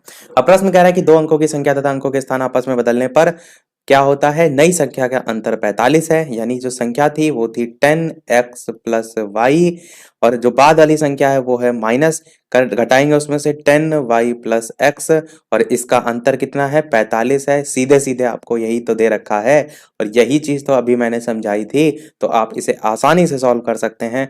और इसमें कोई शर्त भी नहीं लिखा है, इसमें यही लिखा है कि दोनों अंकों के बीच का अंतर ज्ञात कीजिए। तो अंतर क्या, आप इसको सॉल्व करते तो आपको वैसे ही समीकरण निकल के आता है x minus y, x plus y के फॉर्म में। तो इसको आप करिए 10x प्लस वाई, यहाँ माइनस, अंदर जब ब्रैकेट खोलेगा तो 10y यहाँ रहेगा, पर ये माइनस का चिन्ह हो जाएगा, और बराबर का 45। यहाँ पर 10x है, यहाँ पर माइनस x है, घटेगा तो कितना हो जाएगा आपका? माइनस का नहीं होगा, प्लस का ही रहेगा, 9x आपका हो जाएगा। ये प्लस y है, इधर माइनस का 10y है, तो ये माइनस का 9y हो जाएगा, और बराबर आपका 45 हो जाएगा। अब इसको आप और आगे सॉल्व करेंगे तो 9 कॉमन लेंगे, और x माइनस वाई बराबर आपका 45/9 आएगा। 9 5 जा 45 होता है, तो x माइनस वाई की वैल्यू आपकी 5 आ जाएगी। और ये जो x है ये पहली संख्या है, y दूसरी संख्या है। तो 5 जो अंतर प्रश्न में पूछा गया था ना दोनों अंकों के बीच, पहली संख्या दूसरी का मतलब है इकाई दहाई की लेकर मैं कह रहा हूं, क्योंकि एक्स वाई हमने वही मानी थी, तो इसका अंतर यहाँ पर आंसर ही आपका 5 हो जाएगा। तो इसमें और कुछ दे ही नहीं रखा था, तो आसानी से आप डायरेक्ट ही इस प्रश्न को कर सकते थे। पहला प्रश्न है कि एक वृत्त जो है उसकी आपको प्रश्न में कह रहा है कि त्रिज्या जो है वो ज्ञात कीजिए। तो त्रिज्या बराबर क्वेश्चन मार्क, यानी कि ये कह रहा है ज्ञात कीजिए, जिसमें आपको जो जीवा है उसका मान दे रखा है। कितना दे रखा है? ए बी बराबर 8 सेंटीमीटर, और साथ ही साथ जीवा जो है इस पर केंद्र जो है, इस पर जो है वो केंद्र ओसी से डाले गए लंब की लंबाई भी जो है वो दी गई है। ओसी से डाले गए लंब की लंबाई आपको प्रश्न में जो है वो दे रखी है, और कितनी दे रखी है? तो ये आपको 3 सेंटीमीटर जो है वो दे रखी है, और जहां पर जो ओ है वो वृत्त का केंद्र भी आपको दे रखा है। इतना कुछ दे रखा है, अब आपको चित्र स्वयं से समझना है। मोस्टली क्वेश्चन में आप देखेंगे जो चित्र होते हैं वो बंद कर नहीं आते, ऐसे लिखा रहता है स्टेटमेंट, और आपको खुद चित्र बनाकर समझना होता है। पर डीएलएड में अगर आप देखेंगे यहाँ से प्रश्न आया है तो कई बार चित्र बना भी होता है, पर हम चित्र को खुद बनाकर समझते हैं। तो सबसे पहले एक बना लेते हैं वृत्त। वृत्त में अगर बात करें तो ये हो गया आपका केंद्र। केंद्र के बाद मैंने कहा कि अगर केंद्र से होकर कोई आपकी रेखा नहीं जा रही है तो वो क्या कहलाती है? वो आपकी जीवा कहलाती है। और प्रश्न में ये ए बी करके आपको दे रखा है, और इसकी लंबाई भी आपको 8 सेंटीमीटर प्रश्न में दे रखी है। दूसरी चीज ये भी कही जा रही है कि केंद्र ओसी से, तो ये आपका केंद्र से डाला जा रहा है लंब, और क्या है? ओसी से, जहां पर ओ वृत्त का केंद्र दे रखा है, तो जहां पर लंब पड़ रहा है ये आपका क्या हो जाएगा? ये आपका सी हो जाएगा। तो ओसी जो है इससे डाले गए लंब की लंबाई कितनी है? तो ये आपको प्रश्न में 3 सेंटीमीटर ऑलरेडी दे रखी है। अब आपसे क्या पूछा गया? आपसे पूछा ये गया है, जो मैंने स्टार्टिंग में लिखा था कि वृत्त की त्रिज्या जो है आपको बतानी है। तो मैंने क्या कहा कि जब व्यास की बात की जाए और त्रिज्या आपको निकालनी है, यानी व्यास व्यास दे रखा, त्रिज्या निकालनी है, तो आधा कर लेते हैं। तो सेम यही कंडीशन ये होती है कि जीवा पर डाला गया जो लंब होता है वो जीवा को 2 बराबर भागों में विभाजित करता है। अगर पूरे की वैल्यू आपको 8 दे रखी है तो इधर की 4 इधर की 4 4 हो जाएगी, बिल्कुल हो जाएगी। तो यहाँ पर आप क्या कह सकते हैं कि जो एसी है उसकी वैल्यू जो है आपको 4 सेंटीमीटर पता चल गई, और साथ ही साथ आपको जो सीबी है या बीसी भी कह सकते हैं, बीसी जो है इसकी वैल्यू आपको कितनी? 4 सेंटीमीटर जो है वो पता चल गई। वैसे क्रम आपका सीबी का ही क्रम है, तो चलिए इसको सीबी लिख लेते हैं, फिर बाद में आप ऐसा ना हो कंफ्यूज हो, क्योंकि इधर से हम चल रहे हैं ना, तो एसी की 4 और सीबी की भी 4। फिर अगर बात करें त्रिज्या की, तो त्रिज्या अब इस ओ जो बिंदु है, केंद्र है, उससे आप इस बाहर वाला जो वृत्त की एरिया दे रखा है, इसको आप परिधि भी कह सकते हैं, उससे अगर मिला दे रेखा को, तो वो त्रिज्या हो जाएगी। तो हम ये कर सकते हैं कि इसको हम इस प्रकार से डैश डैश करके मिला देते हैं, इस साइड में मिला देते हैं। अब आप थोड़ा सा ध्यान दीजिए कि ये आपकी जो वैल्यू है नीचे वाली, ये हमने 4 निकाल ली, प्रश्न में ये जो लंब है वो ऑलरेडी दे रखा है, और डैश डैश करके जो हमने मिलाया ये हमने त्रिज्या जो है वो मिला दिया। तो ये आपका एक समकोण त्रिभुज तो बन गया, क्योंकि केंद्र से जब लंब डाला जा रहा है तो दो बराबर भागों में तो बांटता ही है, साथ ही ये समकोण भी बनाता है। समकोण होने पर क्या होता है, यहाँ पर पाइथागोरस प्रमेय लगेगी, जहां पर ये आपकी जो है वो कर्ण हो जाएगी। ये आपका लंब दे ही रखा है या आधार दे ही रखा है, तो आप पाइथागोरस प्रमेय से कर्ण आप निकाल सकते हैं। तो लंब का स्क्वायर कितना होगा, 3 का स्क्वायर होगा, और आधार का स्क्वायर मतलब 4 का स्क्वायर होगा, और कर्ण का स्क्वायर मतलब ओ और बी या ओ ए कुछ भी आप मान सकते हैं। तो ये जो है आपका होगा 3 का स्क्वायर 9, 4 का स्क्वायर 16, और ओ ए स्क्वायर बराबर आपका 9 प्लस 16, 16 में 9 जोड़ेंगे तो 25 आएगा। तो ओ ए की वैल्यू यहाँ से क्या आ जाएगी, तो ये कर्ण की वैल्यू आपकी 5 जो है वो सेंटीमीटर, ये सब में लिख लीजिएगा, सेंटीमीटर जो है वो आ जाएगी। ये भी पता चल गई आपको, और यही तो आपकी आर थी, यही तो त्रिज्या हमने मानी थी। तो आप क्या कहेंगे, अतः वृत्त की त्रिज्या जो है वो आर बराबर 5 सेंटीमीटर, चाहे वो आप ओ ए कह लीजिए, चाहे वो ओ बी कह लीजिए। वैसे आपको यदि चित्र बनाना हो तो आप एक ही साइड में ये लाइन खींचिएगा, जैसे आप ओ ए उधर बना रहे हैं तो इसको ना मिलाइए, तो इससे ऐसा ना हो कि आप दोनों तरफ दिखाना चाह रहे हैं, त्रिज्या तो एक ही साइड बनाएंगे, तो ओ ए की तरफ डैश डैश मिला दीजिए और ओ ए को लेकर ही आप लिख दीजिए। तो मैंने समझाने के लिए इधर भी जोड़ के दिखा दिया था, समझ गए होंगे। देखते हैं नेक्स्ट प्रश्न। नेक्स्ट प्रश्न की बात करते हैं। प्रश्न दे रखा है कि किसी वृत्त का व्यास आपको जो है वो दे रखा है, और कितना दे रखा है, 142.8 सेंटीमीटर। तो इससे डायरेक्ट आपसे त्रिज्या पूछी जाएगी। इस टाइप के क्वेश्चन कभी कभार, बहुत रेयर केस है, इतने सरल क्वेश्चन से पूछे नहीं जाते हैं। तो आपसे किसमें पूछा जा सकता है, जो बहुविकल्पीय सेक्शन है या फिर अति लघु, एक नंबर में, इससे ऊपर नहीं जाएगा। तो आप क्या करेंगे, मैंने कहा कि डी बराबर 2r होता है, यानी जो डायमीटर होता है, व्यास होता है, वो 2 गुणे त्रिज्या के बराबर होता है। तो इसका जस्ट आप आधा कर देंगे तो 71.4 सेंटीमीटर आपकी आर का मान जो है वो आ जाएगा। फिर इस टाइप के प्रश्न अति लघु में जो आने के जो चांसेस है वो कैसे रख सकते हैं कि वृत्त का जो व्यास है वो आपको प्रश्न में 11 सेंटीमीटर दे रखा है, और उसकी जो परिधि है वो आपको बताना है। इस टाइप के प्रश्न बिल्कुल पूछे जाते हैं, क्योंकि ये फॉर्मुला बेस्ड हो जाता है ना, ऊपर वाला तो मैंने आपको समझाने के लिए बताया। तो फॉर्मुला आपका वृत्त की परिधि का आपको पता है, 2 पाई आर होता है, मैंने अभी बताया होता है 2 पाई आर। अब यहाँ पर आर आपको चाहिए, प्रश्न में व्यास दे रखा है यानी 2r दे रखा है, तो 2r बराबर 11 है, तो r बराबर 11 का आधा होता है 5.5 सेंटीमीटर, ये आ जाएगा। अब यहाँ पर मान रख दीजिए, तो 2 गुणे पाई की वैल्यू 22/7 रखेंगे आप हमेशा, इस चीज का ध्यान दीजिएगा। आर की वैल्यू 5.5 रख लीजिए या 11/2 रख लीजिए। अच्छा, एक चीज का और ध्यान दीजिए, क्या कि यहाँ पर जो 2r है वृत्त की परिधि में, वो तो ऑलरेडी ही है, तो आप चाहें तो ना भी घटाएं, यानी ना भी आधा करें इसका, क्योंकि वृत्त की परिधि का सूत्र को थोड़ा सा अगर ध्यान दीजिए तो क्या लिखा हुआ है, पाई गुणे 2 इंटू आर, यानी क्या लिख सकते हैं इसी को, पाई गुणे व्यास भी तो लिख सकते हैं। अगर आप चाहें तो आप ना त्रिज्या निकालकर डायरेक्ट भी व्यास रख दीजिए, यानी 22 गुणे डायरेक्ट आप 11 लिख दीजिए, तो उससे भी आपका आंसर निकल आएगा। 22/7 के अलावा 3.14 भी आपकी पाई की वैल्यू होती है। तो अगर आप 22/7 के फॉर्म में नहीं रखना चाह रहे हैं तो दशमलव में रख के भी इसको सॉल्व कर सकते हैं। तो आप समझ गए होंगे बेसिक टर्मिनोलॉजी। बाकी जिस तरीके से मैं आपको बता रहा था उस तरीके से अगर आप सॉल्व कीजिए, तो यहाँ पर आप 5.5 को ही 11/2 के फॉर्म में लिख सकते हैं। इस 2 से ये 2 कट जाएगा, वही चीज आ जाएगी पहले वाली। तो 22 गुणे 11/7 ये आपका सॉल्व करने पर आएगा 34.54 सेंटीमीटर। मैंने डायरेक्ट लिख दिया है, बाकी आपको चीज समझ में आ गई होगी। अगला प्रश्न अगर बात करते हैं तो थोड़ा सा इस चीज को भी समझिए कि अगर कोई मान आपको दे रखा है किसी और इकाई में, जैसे मैं आपसे कहूं कि वृत्त जो है इसकी त्रिज्या आपको जो है सेंटीमीटर या मीटर में ना देख करके इंच में दे दी गई है 1.5 इंच, और आपसे पूछ लिया गया है कि इसकी जो है वो परिधि जो है वो बताइए। तो अब आप अधिकतर क्या देखते थे, जब दो मान दे रखे होते थे तो एक मान अगर सेंटीमीटर में दूसरा मीटर में, तो दोनों को एक कर लेते थे, पर यहाँ पर तो एक ही मान है, तो कोई आवश्यकता नहीं कि आप इस इंच को सेंटीमीटर में ही चेंज करें। वृत्त की परिधि का आपका सूत्र क्या होता है, आपको अभी मैंने बताया 2 पाई आर होता है। तो आप यहाँ पर जो आर है उसकी जगह क्या रखेंगे, जो दे रखा है मान, यानी कि 2 गुणे 22/7 और गुणे आपका 1.5 और इंच में एज इट इज रख दीजिए। यानी गुणा करने पर जो भी आपका मान आएगा 9.42 आया, तो इंच वाला जो आया यही आपका आंसर जो है वो हो जाएगा। तो मतलब आपका समझने का यहाँ पर ये था कि जब दो वैल्यू दे रखी होती है तब आप एक को चेंज करके दूसरे के बराबर देख रखते हैं। जब एक ही वैल्यू है तो कोई इसको चेंज करने की आवश्यकता नहीं है, जो मान है वो आप उसी इंच में जो है वो या जिसमें भी दे रखा है उसमें निकाल सकते हैं। अब एक प्रश्न और, इसी को और ज्यादा शॉर्ट में देखते हैं, इसमें पूरा थ्योरी नहीं लिखेंगे, चित्र से ही देख लेते हैं। जैसे ये आपका जो है वो पूरा दे रखा है वृत्त। अब इस वृत्त में आपसे प्रश्न में कहा जा रहा है कि ये वृत्त का केंद्र है। प्रश्न में कह रहा है कि किसी वृत्त में 16 सेंटीमीटर लंबी जीवा, क्या कह रहा है, ये 16 सेंटीमीटर आपकी लंबी जो है वो जीवा है। जीवा मैंने बताया केंद्र से नहीं जाएगी, ठीक है।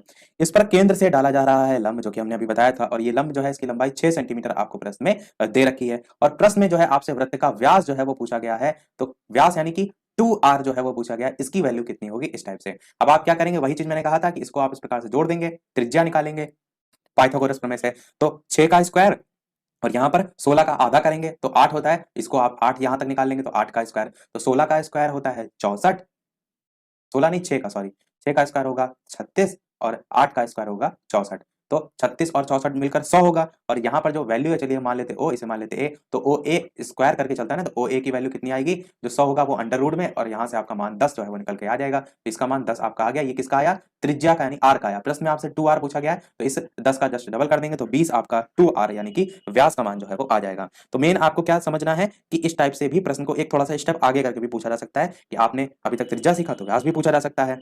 अब जो आपके प्रीवियस ईयर में आ चुका है, अब डालते हैं नजर उस पे। प्रश्न आपसे पूछा गया था, किसी 10 सेंटीमीटर त्रिज्या वाले की एक जीवा 16 सेंटीमीटर लंबी है और केंद्र से जीवा की दूरी जो है आपको तो बतानी है। केंद्र से जीवा की दूरी, ये प्रश्न आपका कब आया था, तो ये प्रश्न आपका डीएलएड जो है इसके 2016 के पेपर में जो है वो। तो अभी जो सारी चीजें हमने सीखी बस इस पे अप्लाई करेंगे, बहुत बढ़िया सा प्रश्न आपको समझ में भी आ जाएगा। तो सबसे पहले अच्छा क्या करते हैं, चित्र बना लेते हैं, कलर बदल देते हैं। तो देखिए इसका हो गया ये केंद्र। अब प्रश्न कह रहा है कि किसी 10 सेंटीमीटर त्रिज्या वाले वृत्त की एक जीवा, तो यहाँ पर जो 10 सेंटीमीटर त्रिज्या की बात की गई है, तो आप क्या करेंगे, 10 सेंटीमीटर बनाएंगे, पर उससे पहले एक जीवा की लंबाई 16 सेंटीमीटर दे रखी है ना, तो आप जीवा को दिखा लीजिए। 16 सेंटीमीटर जीवा दे रखी है और केंद्र से इस पर लंब डाला जाएगा, तो ये 8 8 हो जाएगी आपकी। इतनी चीज आपको तो समझ में आ गई होगी। फिर हम मिला देंगे वही डॉट डॉट डॉट करके इस प्रकार से, और किसी 10 सेंटीमीटर त्रिज्या की बात की गई है, यानी कि इसका मान भी आपको प्रश्न में 10 सेंटीमीटर दे रखा है। अभी तक आपको ये निकालना था, पर प्रश्न में आपकी ये दे रखा है और कह रहा है कि केंद्र से जीवा की दूरी ज्ञात कीजिए, यानी कि आपको ओ अगर इसको हम मान लें, ए इसको हम मान लें, बी इसको हम मान लें, और जहां पर लंब डाला जा रहा है इसको हम सी मान लें, तो ओ सी की वैल्यू आपको जो है वो फाइंड करनी है, यानी कि केंद्र से जीवा की दूरी। तो अच्छा है, इस टाइप से एक और प्रश्न हमारा किसमें कवर हो जाएगा। तो अब यहाँ पर भी हम पाइथागोरस प्रमेय ही लगाएंगे। तो यहाँ पर जो मान है वो कर्ण का दे रखा है, तो देखिए इस प्रकार से लिखते हैं कर्ण का। आप अच्छा जब स्वयं इस टाइप के प्रश्न करेंगे तो पूरा मान लिखेंगे कि त्रिज्या आपको इतनी दे रखी है, या जो भी आपने यहाँ पर त्रिज्या के रूप में मान रखा है, तो उसका मान लिखेंगे कि एओ बराबर त्रिज्या बराबर इतना है। मतलब प्रश्न में जितनी चीजें लिखेंगे सब लिखना होगा, और पाइथागोरस प्रमेय से ये हेडिंग लिखते हुए कर्ण का स्क्वायर बराबर लंब का स्क्वायर प्लस आधार का स्क्वायर इस टाइप से होगा। कर्ण की जो वैल्यू है प्रश्न में वो 10 दे रखी है, तो आप क्या करिए, जो नहीं 10 नहीं, ये तो आपको कर्ण की वैल्यू, हाँ प्रश्न में 10 दे रखी ना, तो 10 का जगह हम 10 का स्क्वायर रखेंगे, और लंब जो है यही आपको निकालना है, तो लंब की जगह आप चाहें तो ओसी भी रख सकते हैं, क्योंकि ओसी की वैल्यू भी निकालनी है, तो ओसी का स्क्वायर। और आधार की वैल्यू आपको हमने आधा आधा उसको बांट लिया, तो 8 दे रखी, तो 8 का स्क्वायर जो है वो कर लेंगे। अब 10 का स्क्वायर होगा 100, और माइनस 8 का स्क्वायर करेंगे 64, वो बराबर के उधर जाएगा, तो माइनस में हो जाएगा ना 8, जब उधर प्लस का इधर आएगा तो माइनस माइनस 64, और बराबर आपका क्या, ओ सी का स्क्वायर। 100 में से 64 घटाएंगे तो आपका बचेगा 36, और 36 आपका अंडर रूट में आएगा, क्योंकि इधर ओसी का स्क्वायर लगा हुआ है, तो ओसी बराबर अंडर रूट 36। तो ओसी की वैल्यू जब अंडर रूट से बाहर आएगा तो 6 जो है सेंटीमीटर आपकी आ जाएगी, और यही आपसे पूछा भी गया था एक आयताकार बगीचा जिसकी लंबाई 175 मीटर और चौड़ाई 125 मीटर है, इसके चारों ओर 12 रुपए प्रति मीटर की दर से बाड़ लगाने का व्यय आपको ज्ञात करना था। तो जो जो प्रश्न में दे रखा होगा वो सारी चीजें आपको लिखनी भी होंगी, क्योंकि एक आयताकार बगीचा जिसकी यहाँ पर लंबाई लिखा है, तो आपको लिखना होगा कि आयताकार लंबाई जो है आपकी कितनी है, 175 मीटर। इसी प्रकार चौड़ाई भी लिखेंगे। फिर प्रश्न में कह रहा है कि इसके चारों ओर, मैंने क्या बताया था, जो चारों ओर के संदर्भ में परिमाप आपका होता है, तो आप लिख भी सकते हैं इसे, पार्क का परिमाप जो है आप निकालेंगे, पार्क का परिमाप। अब यहाँ पर परिमाप की जगह सूत्र आपका होता है 2 गुणे लंबाई प्लस चौड़ाई। ये सारे मान आप लिख जरूर दीजिएगा जब आपकी लंबाई इतनी दे रखी है, चौड़ाई इतनी दे रखी है।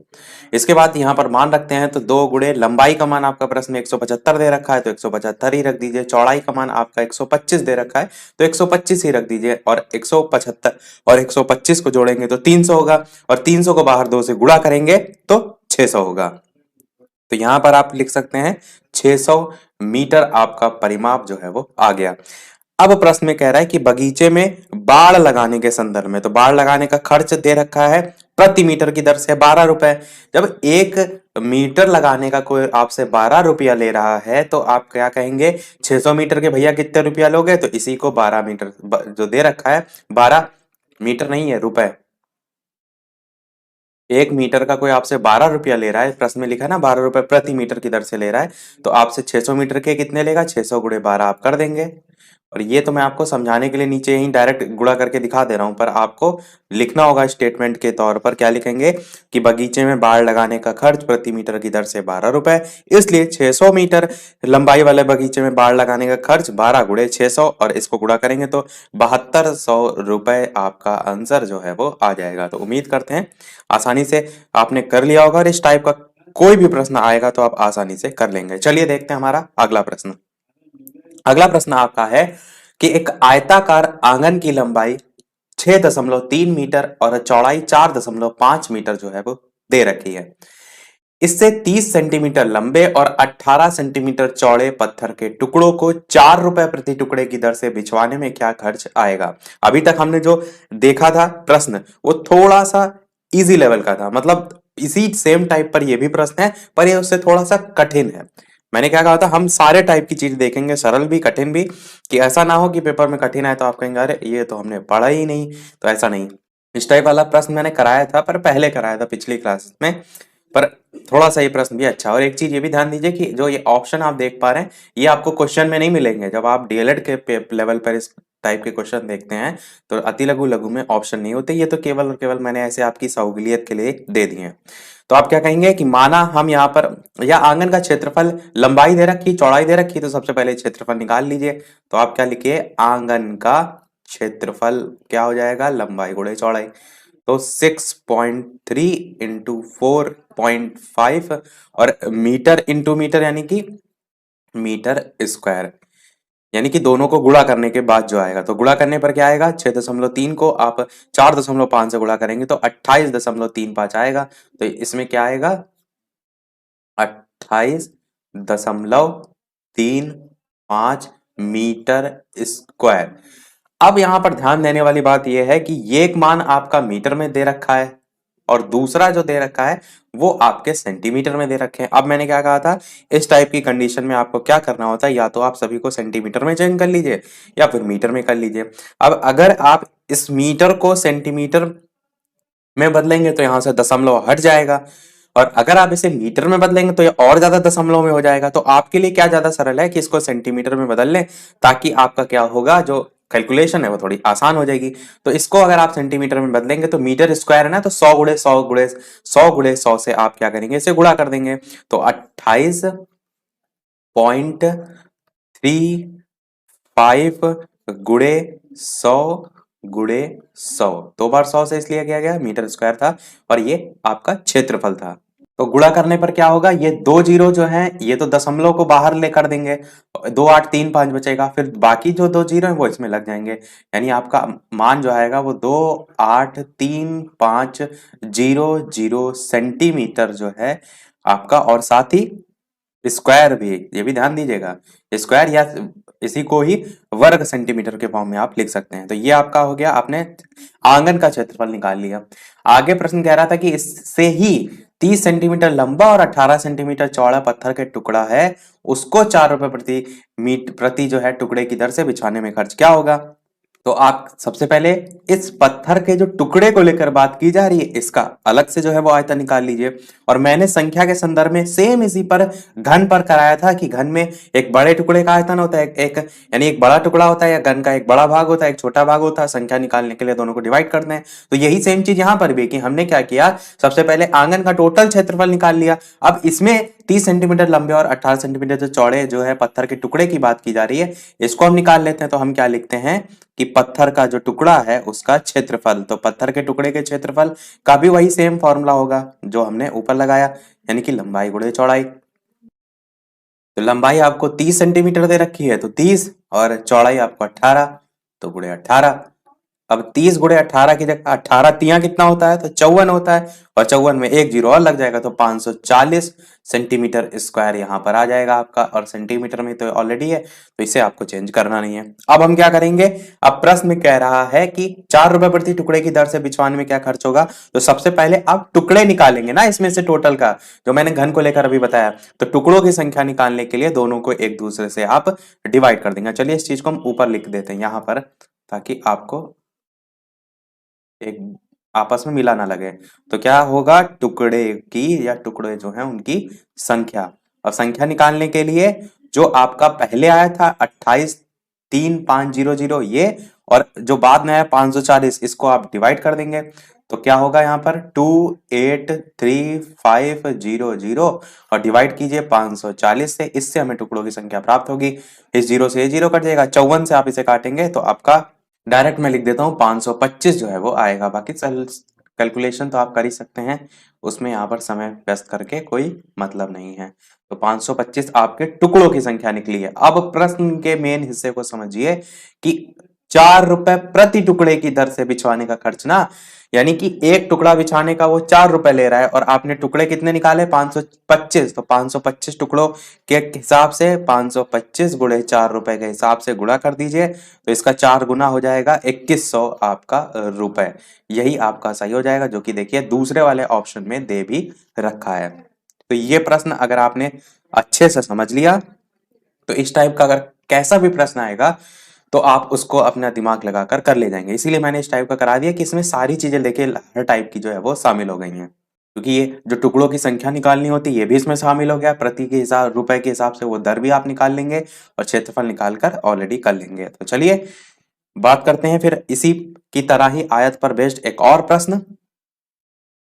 अगला प्रश्न है कि एक आयताकार खेत की लंबाई 3 मीटर बढ़ा दी जाती है और चौड़ाई 3 मीटर घटा दी जाती है, तो क्षेत्रफल क्या है, 18 वर्ग मीटर घट जाता है, और यदि लंबाई और चौड़ाई दोनों 3-3 मीटर बढ़ा दी जाती है तो क्षेत्रफल 60 वर्ग मीटर बढ़ जाता है। तो खेत की लंबाई और चौड़ाई क्रमशः क्या होगी। अब कुछ लोग कहेंगे इतना कठिन सवाल क्या आता है, तो देखिए ऐसा है, प्रीवियस ईयर अगर आप उठा के देखेंगे तो ऐसे प्रश्न आए हैं आपके, और जैसे जैसे समय बढ़ रहा है, तो अभी जो हाल में चतुर्थ सेमेस्टर हुआ उसमें भी ऐसे ऐसे प्रश्न रखे गए हैं जो कोर्स में दूर दूर तक आपको देखने को नहीं मिलेंगे। कोर्स में तो अगर आप देखिए जो आपका चतुर्थ सेमेस्टर का है, तो आयत के क्षेत्रफल पर है, कोर्स की लंबाई गुणे चौड़ाई पर आपका ये, पर ऐसे प्रश्न हम नहीं आते हैं। अब आपको इसी टाइप के स्टेटमेंट बेस्ड ही प्रश्न देखने को मिल रहे हैं, तो मैं भी इसी टाइप के करा रहा हूं, और ऐसा नहीं मैंने सरल नहीं कराए, शुरुआत में मैंने सरल भी कराए हैं, अब मैं कठिन भी करा रहा हूं, तो दोनों चीजें का मिक्स फॉर्म है करा रहा हूं।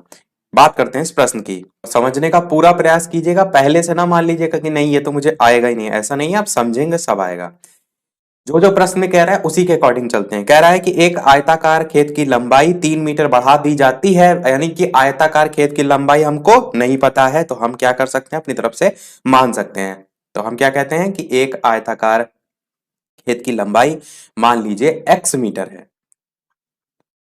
इसी प्रकार हम चौड़ाई को भी मान लेते हैं, और चौड़ाई को हम मान लेते हैं y मीटर।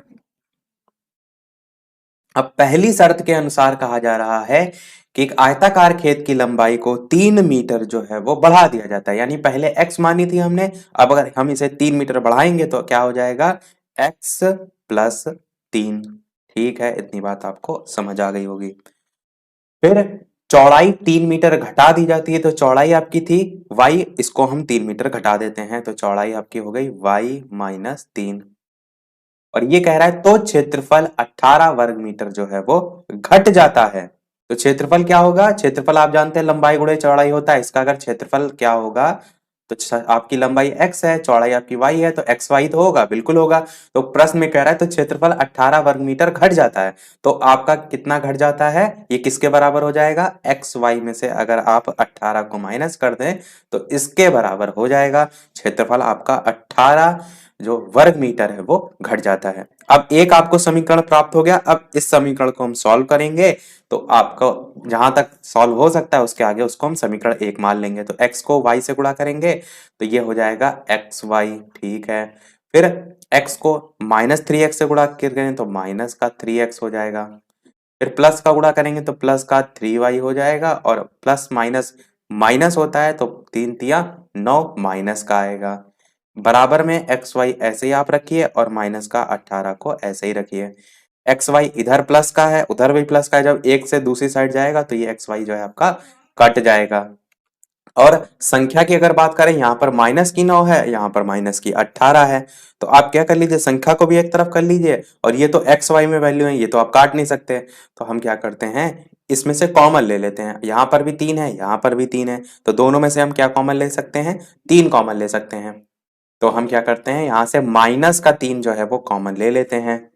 तो माइनस कॉमन लेने पर क्या होता है, अंदर के चिन्ह बदल जाते हैं, तो अंदर यहाँ पर x बचेगा, ये प्लस की जगह माइनस हो जाएगा, और यहाँ पर आपका 3 कॉमन ले लिया गया है, तो केवल और केवल y बचेगा। ठीक है, बराबर का चिन्ह लगाइए, माइनस 18 था, इसको ऐसे रखिए, और जो इधर माइनस 9 था ये बराबर के उधर आएगा तो प्लस में हो जाएगा, तो माइनस 18 प्लस 9 आपका हो जाएगा। इतना भी आपको समझ में आ गया होगा। एक एक स्टेप में बहुत धीरे धीरे चल रहा हूँ, तो ध्यान से समझते चलिएगा। अब इधर भी इन सबको अच्छा सॉल्व कर लेते हैं। माइनस 18 और प्लस का 9 है, तो 18 माइनस का में है, ज्यादा है, तो उसमें से 9 आपका जो है कटेगा, तो 9 दूना 18 होता है, तो 9 बचेगा, और साथ ही साथ माइनस का 9 बचेगा। इसको अगर आप सॉल्व करेंगे तो क्या बचेगा, माइनस का 9, तो इसकी जगह लिख देते हैं माइनस का 9। अब इधर भी माइनस है, इस तरफ भी माइनस है, बाहर है, तो ये कट जाएगा। अब ये जो 3 है, ये इस 9 से काट सकते हैं, तो 3 एक अन्नम 3, 3 तिया 9 होता है। ठीक है, तो यहां से x माइनस वाई की वैल्यू 3 जो है वो निकल कर आ गई। क्या आ गई, x माइनस वाई बराबर 3। ये समीकरण आप एक मान लीजिए, कोई इसमें दिक्कत नहीं होगी, मतलब समझने में। तो अब यहां तक आप कर ले जाएंगे। अब हम दूसरे वाले समीकरण की बात करते हैं, और इसको कर देते हैं रफ, क्योंकि समझ तो आपने लिया ही है। और कहीं भी कोई चीज ना समझ में आया करे तो वीडियो को दोबारा देखा करिए, तिबारा देखा करिए। यहाँ पर तो ऐसी कोई लिमिट है नहीं कि आप एक ही बार देख सकते हैं। कुछ लोग कहते हैं किसी चीज को रिपीट कर दें, अब एक ही वीडियो में हमें दोबारा रिपीट करने का तो कोई मतलब है नहीं, क्योंकि एक बार वो चीज पढ़ाई जा चुकी है। तो वीडियो को आप दोबारा से देख लीजिए, तिबारा देखिए, जितनी बार देखिए। तो एक समीकरण हमारा निकल आ गया। अब दूसरे की बात करते हैं। दूसरे में कह रहा है कि यदि लंबाई और चौड़ाई दोनों 3-3 मीटर जो है वो बढ़ा दी जाती हैं, तो हम क्या लिखेंगे, दूसरी अवस्था में क्षेत्रफल क्या हो जाएगा, यदि लंबाई को भी 3 मीटर बढ़ा दें यानी x प्लस 3, और यदि चौड़ाई को भी 3 मीटर बढ़ा दें यानी कि y प्लस 3। x और y हमने लंबाई चौड़ाई मानी थी, वही चीज हम यहाँ लिख रहे हैं। दोनों 3-3 मीटर बढ़ा दी जाती हैं तो क्षेत्रफल 60 वर्ग मीटर बढ़ जाता है। तो आप क्या कहेंगे, जो क्षेत्रफल था वो एक्स वाई था, और कितना बढ़ रहा है, तो 60 मीटर बढ़ रहा है, तो ये इसके बराबर हो जाएगा। इतनी बात आपको समझ में आ गई होगी। अब इसको भी सॉल्व कर लेते हैं। तो x को y से गुणा करेंगे तो आपका एक्स वाई होगा, x को 3 से गुणा करेंगे तो 3x होगा, इसी प्रकार 3 को y से करेंगे तो 3y होगा, और इसी प्रकार 3 को 3 से करेंगे तो 9 होगा, और बराबर में x y प्लस 60 हो जाएगा। अब देखिए दोनों साइड एक्स वाई है, इधर भी है, इधर भी है, एक साइड का दूसरे साइड जाएगा तो माइनस में हो जाएगा, यानी इस एक्स वाई से इस एक्स वाई को आप काट सकते हैं। यहाँ पर 3x है, यहाँ पर 3y है। ठीक है, इस यहाँ पर 9 है, 9 उधर जाएगा तो माइनस में हो जाएगा, तो 60 से आपका 9 जाके उधर घट जाएगा, तो 51 जो है वो बचेगा। और इस 3x और 3y में से जैसे पहले कॉमन लिया तो 3 कॉमन ले लीजिए, तो x प्लस वाई जो है वो बचेगा, और ये किसके बराबर होगा, 51 के बराबर होगा। अब ये बाहर वाला जो 3 है इस 51 से कट जाएगा, तो 3 एक अन्नम 3, और 17 तिया 51 होता है ना, तो 17 बार में जाएगा, यानी x प्लस वाई की वैल्यू आपको 17 जो है यहाँ से प्राप्त हो जाएगी। और ये आपका समीकरण नंबर 2 निकल कर आ जाएगा।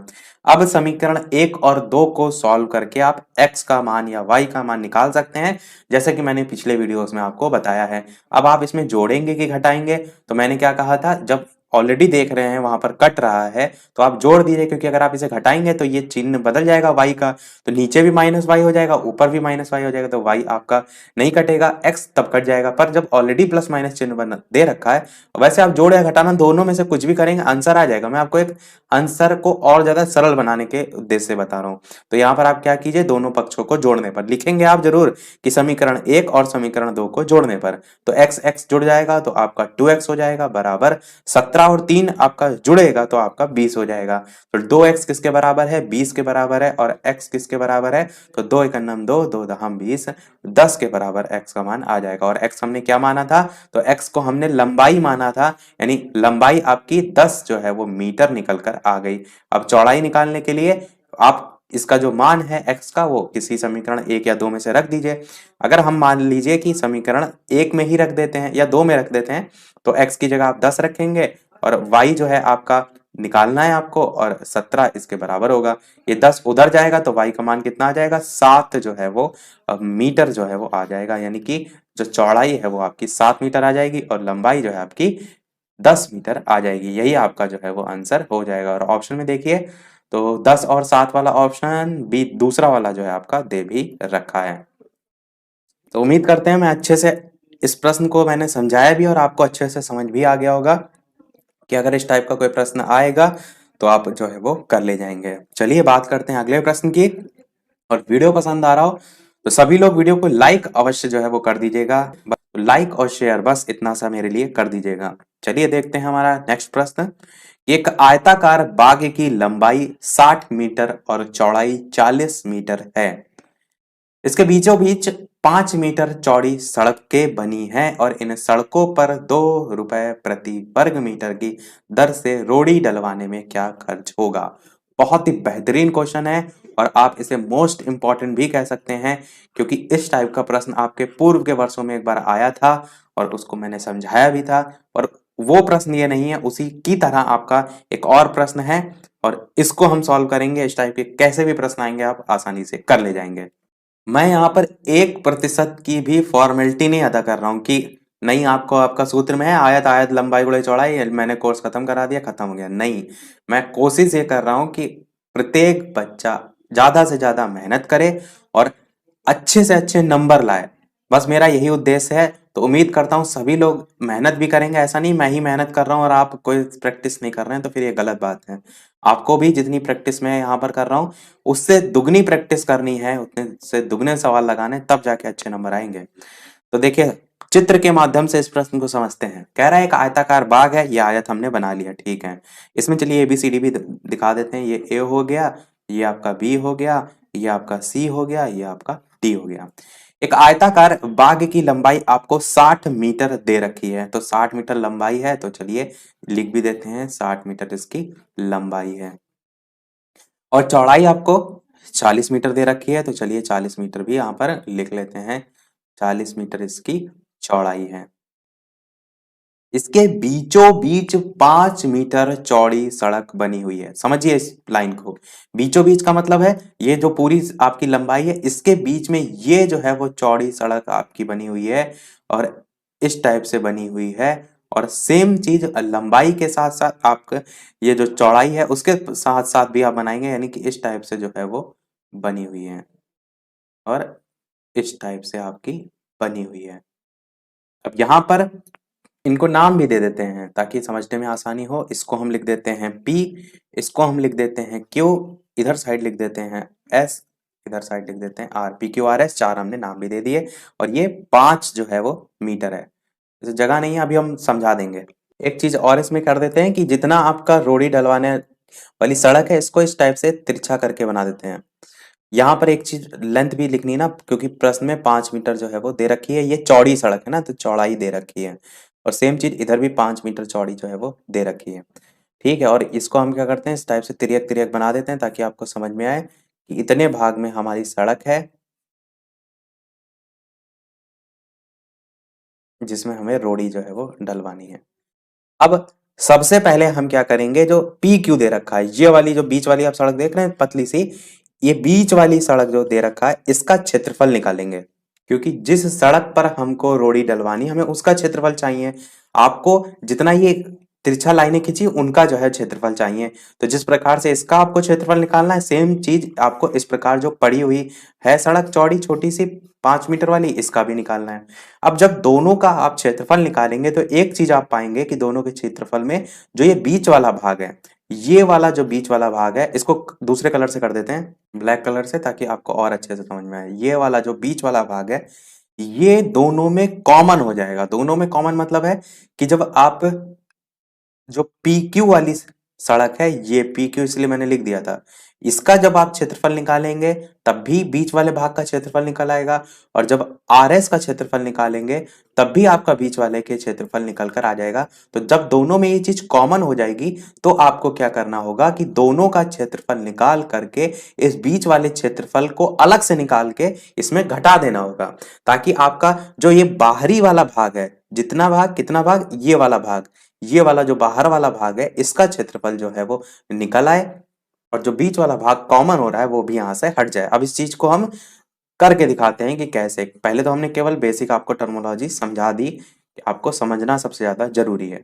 यहाँ पर हम भाग भी लिख देते हैं ताकि जो बीच वाला भाग कॉमन है ये आपको समझ में आए। तो इसके लिए हम दर्शा देते हैं यहाँ पर ई, इधर लिख देते हैं एफ, यहाँ पर लिख देते हैं जी, और यहाँ पर लिख देते हैं एच, और जो बीच वाला कॉमन भाग है इस टाइप से इसको ब्लैक कलर से हम दर्शा देते हैं ताकि आपको और अच्छे से जो है वो समझ में आए।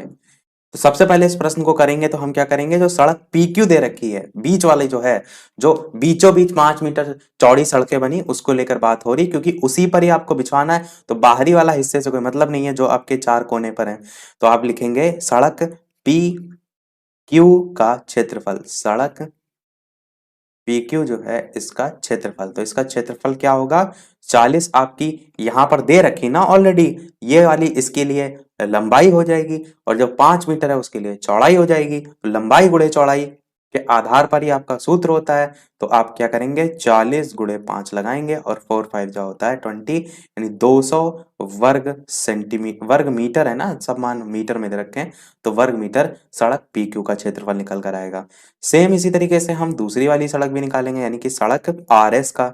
तो सड़क RS का क्षेत्रफल भी आपका क्या हो जाएगा, उसके लिए RS में देखिए, तो उसके लिए ये वाली 60 आ जाएगी, और जो चौड़ाई थी उस टाइप से 5 रहेगी। तो 60 गुणे 5 हम इसे कर लेते हैं, 60 गुणे 5, और 6 5 जा होता है 30, तो 300 वर्ग मीटर आपका यहां से निकल के आ जाएगा।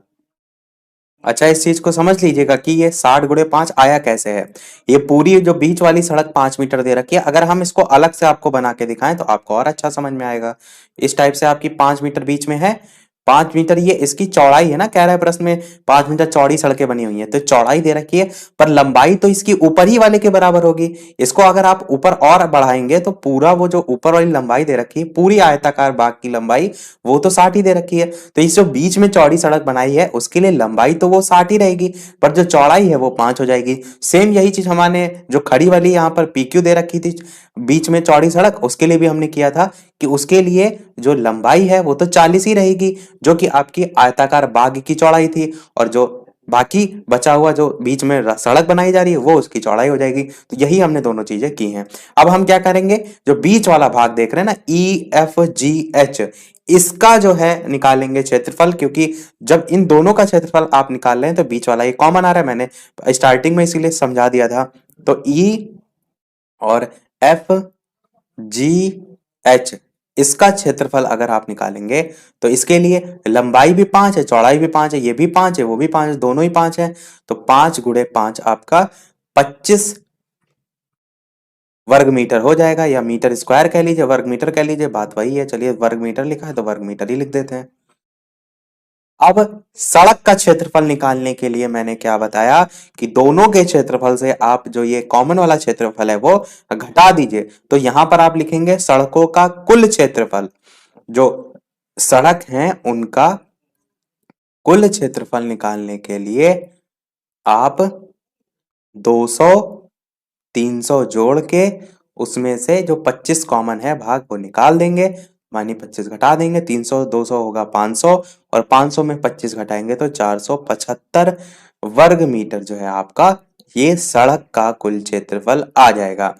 ये आपने निकाल लिया कि इतनी आपकी जो है वो कुल क्षेत्रफल की सड़क है, जिस पर आपको 2 रुपए प्रति वर्ग मीटर की दर से रोड़ी जो है वो लगवानी है। अब ये इतना वर्ग मीटर निकला है ना, तो 2 रुपए के हिसाब से चार्ज लगा रहे हैं, यानी 475 वर्ग मीटर में फिर कितना हो जाएगा, इसको 2 से गुणा कर दीजिए। इस पर बेस तो हम कितने क्वेश्चन करा चुके हैं। तो आप लिखेंगे कि रोड़ी डलवाने का खर्च बराबर 475 गुणे 2 रुपए के हिसाब से, तो इसका जस्ट डबल कितना होगा, तो 950 रुपए आपका उत्तर जो है वो आ जाएगा, जो कि आपका ऑप्शन तीसरे वाले में जो है वो दे रखा है। तो ये बहुत ही अच्छा प्रश्न था। इस टाइप का प्रश्न आपसे आ भी चुका है और पूरे पूरे चांसेस हैं आने के इस टाइप के प्रश्न के, इसीलिए मैंने इसे मोस्ट इंपॉर्टेंट लिख भी दिया था। इस टाइप का प्रश्न तो आपको हर हाल में आना ही चाहिए। उम्मीद करते हैं समझ में आ गया होगा। अगला प्रश्न, जिसमें प्रश्न में दे रखा है कि एबीसीडी आपका एक चक्रीय चतुर्भुज है, जो कि साइड में आप चित्र भी देख सकते हैं। आगे लिखा है कि जिसके जो विकर्ण है वो एक दूसरे को पी पर काटते हैं। ये विकर्ण मैंने बताया था, इस टाइप से जो केंद्र से इस टाइप से आप मिला रहे हैं ये विकर्ण होते हैं। तो जहां पर काटते हैं इसको हम प्रतिच्छेदित बिंदु भी कहते हैं या काटना भी कहते हैं, पर इसमें लिखा है पी पर काटते हैं, तो देखिए यहाँ पर लिखा हुआ है पी पर जो है वो काट रहे हैं। आगे लिखा है कि डीबीसी की वैल्यू आपको प्रश्न में 70 दे रखी है। डीबीसी ये जो 70 दे रखी है ये आप देख भी रहे हैं। दूसरी चीज यहाँ पर बीएसी का मान भी दे रखा है। ये कितना दे रखा है? बीएसी का मान ये 30 दे रखा है। इधर वाला दे रखा है, पूरा नहीं दे रखा है, इस चीज का ध्यान रखिएगा। और पूछा आपसे क्या गया है? पूछा आपसे बीसीडी का मान गया है, यानी कि ये वाला मान आपसे पूरा पूछा गया है, बीसीडी का मान। तो चलिए फटाफट से इसको आप भी सॉल्व कीजिए, फिर मैं आपको एक एक स्टेप करके जो है वो बताते हुए चलता हूँ। आप चाहें तो वीडियो को थोड़ा सा पॉज थोड़ी देर के लिए कीजिए, यहाँ पर सॉल्यूशन मतलब खुद कीजिए, उसके बाद सॉल्यूशन देखिए। प्रश्न में सबसे जो यहाँ पर महत्वपूर्ण चीज लिखी हुई है वो लिखी है चक्रीय चतुर्भुज है, क्योंकि बस इसी की प्रॉपर्टीज आप यूज करेंगे। यदि आपके प्रश्न में चक्रीय चतुर्भुज ना लिखा होता तो आप कैसे पहचानते कि जो चारों यहाँ पर कोने हैं ये इसके वृत्त की जो परिधि है इस पर ही स्थित हैं। ये चीज मैंने डेफिनेशन में कल बताई थी। तो सबसे पहले आप क्या कहेंगे कि चक्रीय चतुर्भुज जो एबीसीडी है यहाँ पर दे रखा है, इसमें एंगल बीएसी को अगर आप लें और एंगल बीडीसी को, और यहाँ पर प्रश्न में आपको चक्रीय चतुर्भुज के जो सम्मुख कोण होते हैं उनका योग 180 डिग्री होता है, उसका यूज करे बिना ही प्रश्न का आंसर कर सकते हैं। कैसे? देखिए बीएसी और जो बीडीसी है ये आपका त्रिभुज एबीसीडी के भाग हैं, या चतुर्भुज चक्रीय चतुर्भुज एबीसीडी के अंतर्गत आप लिखेंगे कि ये दोनों ही आपके भुजा के एक ही ओर स्थित हैं। भुजा के एक ही ओर स्थित हैं, तो इसलिए ये दोनों ही जो मान हैं वो आपके बराबर हो जाएंगे। बी ए सी बराबर एंगल बी डी सी, और मान आपको प्रश्न में देखिए बी ए सी का दे रखा है, 30 डिग्री दे रखा है, तो दोनों का मान आपको 30 डिग्री प्राप्त हो जाएगा। यानी कि ये वाला मान अगर 30 है तो ये वाला मान भी आपको 30 डिग्री जो है वो प्राप्त हो जाएगा। प्रश्न में आप देखिए इस टाइप से आपका ये त्रिभुज बन रहा है, जिसमें आपको ऊपर वाला मान 30 डिग्री आपने निकाल लिया, इधर वाला मान आपका जो नीचे वाला है ये 70 डिग्री जो है आपको दे रखा है, बचा तो यही वाला। अब जानते हैं त्रिभुज के तीनों कोणों का योग या अंतः कोणों का योग कितना होता है, तो आपका 180 डिग्री होता है। तो आप क्या करेंगे, इस 70 को जोड़ेंगे, इस 30 को जोड़ेंगे और टोटल को जोड़ने के बाद 180 से जो है वो घटा देंगे, तो 70 30 होता है 100, और 100 में से 180 घटाएंगे तो आपका प्राप्त कितना होगा? 80 प्राप्त हो जाएगा। 80 डिग्री आपका यही मान बी सी डी का जो है वो हो जाएगा। तो बी सी डी का ही पूछा गया था, ये आपका सही हो जाएगा। इसी प्रश्न को यानी कि करने का तरीका और भी आप अपना सकते हैं, जैसे चक्रीय चतुर्भुज की जो सम्मुख भुजाएं वाला मैंने आपको प्रमेय बताई थी उसका भी यूज करके, पर करने का तरीका है उससे करेंगे थोड़ा सा लेंदी जाएगा। बाकी आपको जो इजी लगे आप उस आधार पे कर सकते हैं, मैंने एक तरीका बता दिया। चलिए देखते हैं फिर हमारा अगला प्रश्न। अगला प्रश्न आपका है कि एंगल बी ए सी की वैल्यू आपको 65 दे रखी है, जैसे कि आप यहाँ साइड में चित्र में भी देख सकते हैं। बी सी ए की वैल्यू आपको 20 डिग्री दे रखी है, और आपसे पूछा गया है ए डी सी की आपको मान बताना है, यानी कि जो बाहर वाला मान देख रहे हैं ये वाले एंगल आपको जो है वो बताना है कितना होगा। तो जल्दी से सोचिए, दिमाग लगाइए, इसको कॉपी में करना स्टार्ट कीजिए, हम इसको समझते हैं। और ये भी आपका एक चक्रीय चतुर्भुज है, ये भी आपको प्रश्न में समझ में आ रहा है। ये वाला, ये वाला, ये वाला और ये वाला चारों ही बिंदु आप देख रहे हैं वृत्त की परिधि पर है। और इस प्रश्न को हम उसी तरीके से ही करेंगे जो हमने आपको बताया कि जो सम्मुख कोण होते हैं उनका योग 180 डिग्री होता है, क्योंकि आपके पेपर में अधिकतर इसी पर बेस्ड ही प्रश्न पूछे गए हैं। तो देखिए कैसे करेंगे। सबसे पहले जो त्रिभुज ए बी सी आपका दे रखा है, त्रिभुज ए बी सी, इसमें ये सभी चीजें आपको लिखनी होंगी। आपको एंगल ए का मान दे रखा है एंगल बी का मान नहीं दे रखा है और एंगल सी का मान आपको प्रश्न में भी दे रखा है और इन तीनों का योग कितना होता है 180 डिग्री। आप जानते हैं त्रिभुज के तीनों कोणों का योग 180 डिग्री होता है। तो यहां से आप एंगल बी का मान निकाल सकते हैं। अगर आप बी का मान निकाल लेंगे ये वाला मान, तो आप जान रहे हैं उसके सामने वाला जो कोण है वही आपको निकालना है। जब एक पता चल गया तो दोनों का योग जब 180 होता है तो दूसरा भी आप आसानी से निकाल सकते हैं, बिल्कुल निकाल सकते हैं। तो एंगल ए की जगह आप रख दीजिए 65 डिग्री। एंगल बी का जो मान है वो आपको निकालना है। एंगल सी का मान आपको देखिए प्रश्न में 20 डिग्री दे रखा है, तो ये तीनों का योग 180 के बराबर होगा। अब दोनों को आप जोड़ेंगे तो 65 और 20 आप जोड़ेंगे तो आपका 85 होगा और 85 180 के उधर जाएगा, तो आपका एंगल बी का मान आ जाएगा 180 में से अगर आप घटाएंगे कितना 65 घटा नहीं 85 घटाएंगे तो आपका 95 जो है वो बचेगा। देखिए किसको किसको घटाना था 180 डिग्री से 60 और 70 80 और साथ ही 5 और यानी 85, तो 85 को घटाना था। पूरा 80 घटा देंगे तो 100 घट जाएगा यानी कि 100 पहुंच जाएगा, 5 और घटेगा तो 95 हो जाएगा। तो एंगल बी का मान आपका 95 आ गया, तो ये वाला मान आपका 95 डिग्री आ गया। अब आप समझ रहे हैं कि जो चक्रीय चतुर्भुज होता है उसके सम्मुख कोणों का योग 180 डिग्री होता है, यानी कि angle B plus angle D बराबर किसके होगा 180 डिग्री के होगा। यहाँ पर एंगल बी का मान हमने 95 निकाल लिया है, एंगल डी का मान आपको निकालना है जो कि प्रश्न में ही देखिए पूछा गया है एडीसी। तो ये एडीसी यही तो एडीसी है इस टाइप से, तो ये डी ही तो यहाँ से निकल रहा है। यहाँ तो आप चाहे तो पूरा पूरा भी लिख सकते हैं, जैसे बी को आपको लिखना है तो पूरा ए बी सी के फॉर्म में भी लिख सकते हैं कि त्रिभुज A B C plus angle A D C का योग 180 डिग्री होगा, क्योंकि चक्रीय चतुर्भुज के जो सम्मुख कोण होते हैं वो संपूरक होते हैं। इस टाइप से पूरा लिख भी सकते हैं। यहाँ पर आप लिखेंगे 180 डिग्री। एंगल डी का मान निकालने के लिए 95 को उधर ले जाएंगे तो आपका 95 ये इधर आ जाएगा। 180 में से आप 95 डिग्री को माइनस करेंगे तो आपका 85 जो है एंगल डी का मान निकल के आ जाएगा, या इसी को आप एंगल ए डी सी भी कह सकते हैं और इसका मान आपका 85 डिग्री जो है वो आंसर यही आपका हो जाएगा। तो आप देखेंगे कि आपके डीएलएड के पूर्व के वर्षों में इसी पर आधारित प्रश्न पूछे गए हैं। इसी पर आधारित कहने का मतलब है कि जो यहाँ पर प्रमेय है सम्मुख कोणों का योग 180 उस पर आधारित। तो ये आपका प्रश्न समझ में आपको आ गया होगा। चलिए बढ़ते हैं अगले प्रश्न की तरफ। और वीडियो पसंद आ रहा हो तो सभी लोग वीडियो को लाइक अवश्य कर दीजिएगा। आपके लिए यहाँ सारी मेहनत की जा रही है, इतने डिफरेंट डिफरेंट टाइप के क्वेश्चन लाए जा रहे हैं, इस सभी में काफी मेहनत लगती है। बस आप वीडियो को लाइक और शेयर करते रहिए। इसी प्रकार हम भी आपके लिए मेहनत कर रहे हैं, आप भी अपने लिए मेहनत कीजिए, क्योंकि मेरे लिए तो कोई मेहनत करेंगे नहीं। आप अपने लिए मेहनत कीजिए, अच्छे अच्छे नंबर आए आपके। देखते हैं हमारा प्रश्न। प्रश्न कह रहा है कि पार्श्व चित्र जो है इसमें ओ वृत्त का केंद्र है, ये बीच में ओ बना हुआ है, ठीक है। आगे लिखा है वृत्त की त्रिज्या 5 सेंटीमीटर है, तो वृत्त की जो त्रिज्या होती है ये होती है त्रिज्या, ये आप कहेंगे जीवा होती है। त्रिज्या आपकी ये होगी, ओ ए वाली ये त्रिज्या होगी, क्योंकि ओ एम तो पूरी जुड़ी भी नहीं है, ठीक है। हमें कितनी ओ ए का मान दे रखा है, चाहे तो हम इधर लिख भी सकते हैं कि जो ओ ए है इसकी वैल्यू आपको 5 सेंटीमीटर दे रखी है। अब प्रश्न में आपको जीवा भी दे रखी है, जो ए बी है ये जीवा है, मैंने पहले ही बताया था कि अगर केंद्र से होकर नहीं जा रही है तो वो जीवा होती है। तो ए बी आपकी जीवा दे रखी है। इसकी लंबाई भी आपको दे रखी है, कितनी दे रखी है 6 सेंटीमीटर आपको दे रखी है, पूरी जीवा की लंबाई। और यदि ओ एम लंब है, ओ एम ये जो है आपका लंब है, और जब लंब पड़ता है जीवा पर तो ये कोण 90 डिग्री का बनाता है। इस चीज का सदैव ध्यान रखिएगा। 90 डिग्री के कोण के साथ साथ जिस जीवा पर पड़ता है, जैसे ये आपकी पूरी जीवा थी ए बी, इस पर कोण, इस पर जो लंब है वो पड़ रहा था ओ एम, तो यहाँ पर दो जब लंब पड़ता है तो दो चीजें निकल कर आती हैं। पहला ये 90 डिग्री का कोण, और दूसरा ये कि जो ये जीवा थी इसको दो बराबर भागों में बांटता है, यानी कि ए एम जो है ये बराबर हो जाएगा एम बी के। तो ये दो चीजें जब लंब पड़ता है तो उससे निकल कर आती हैं।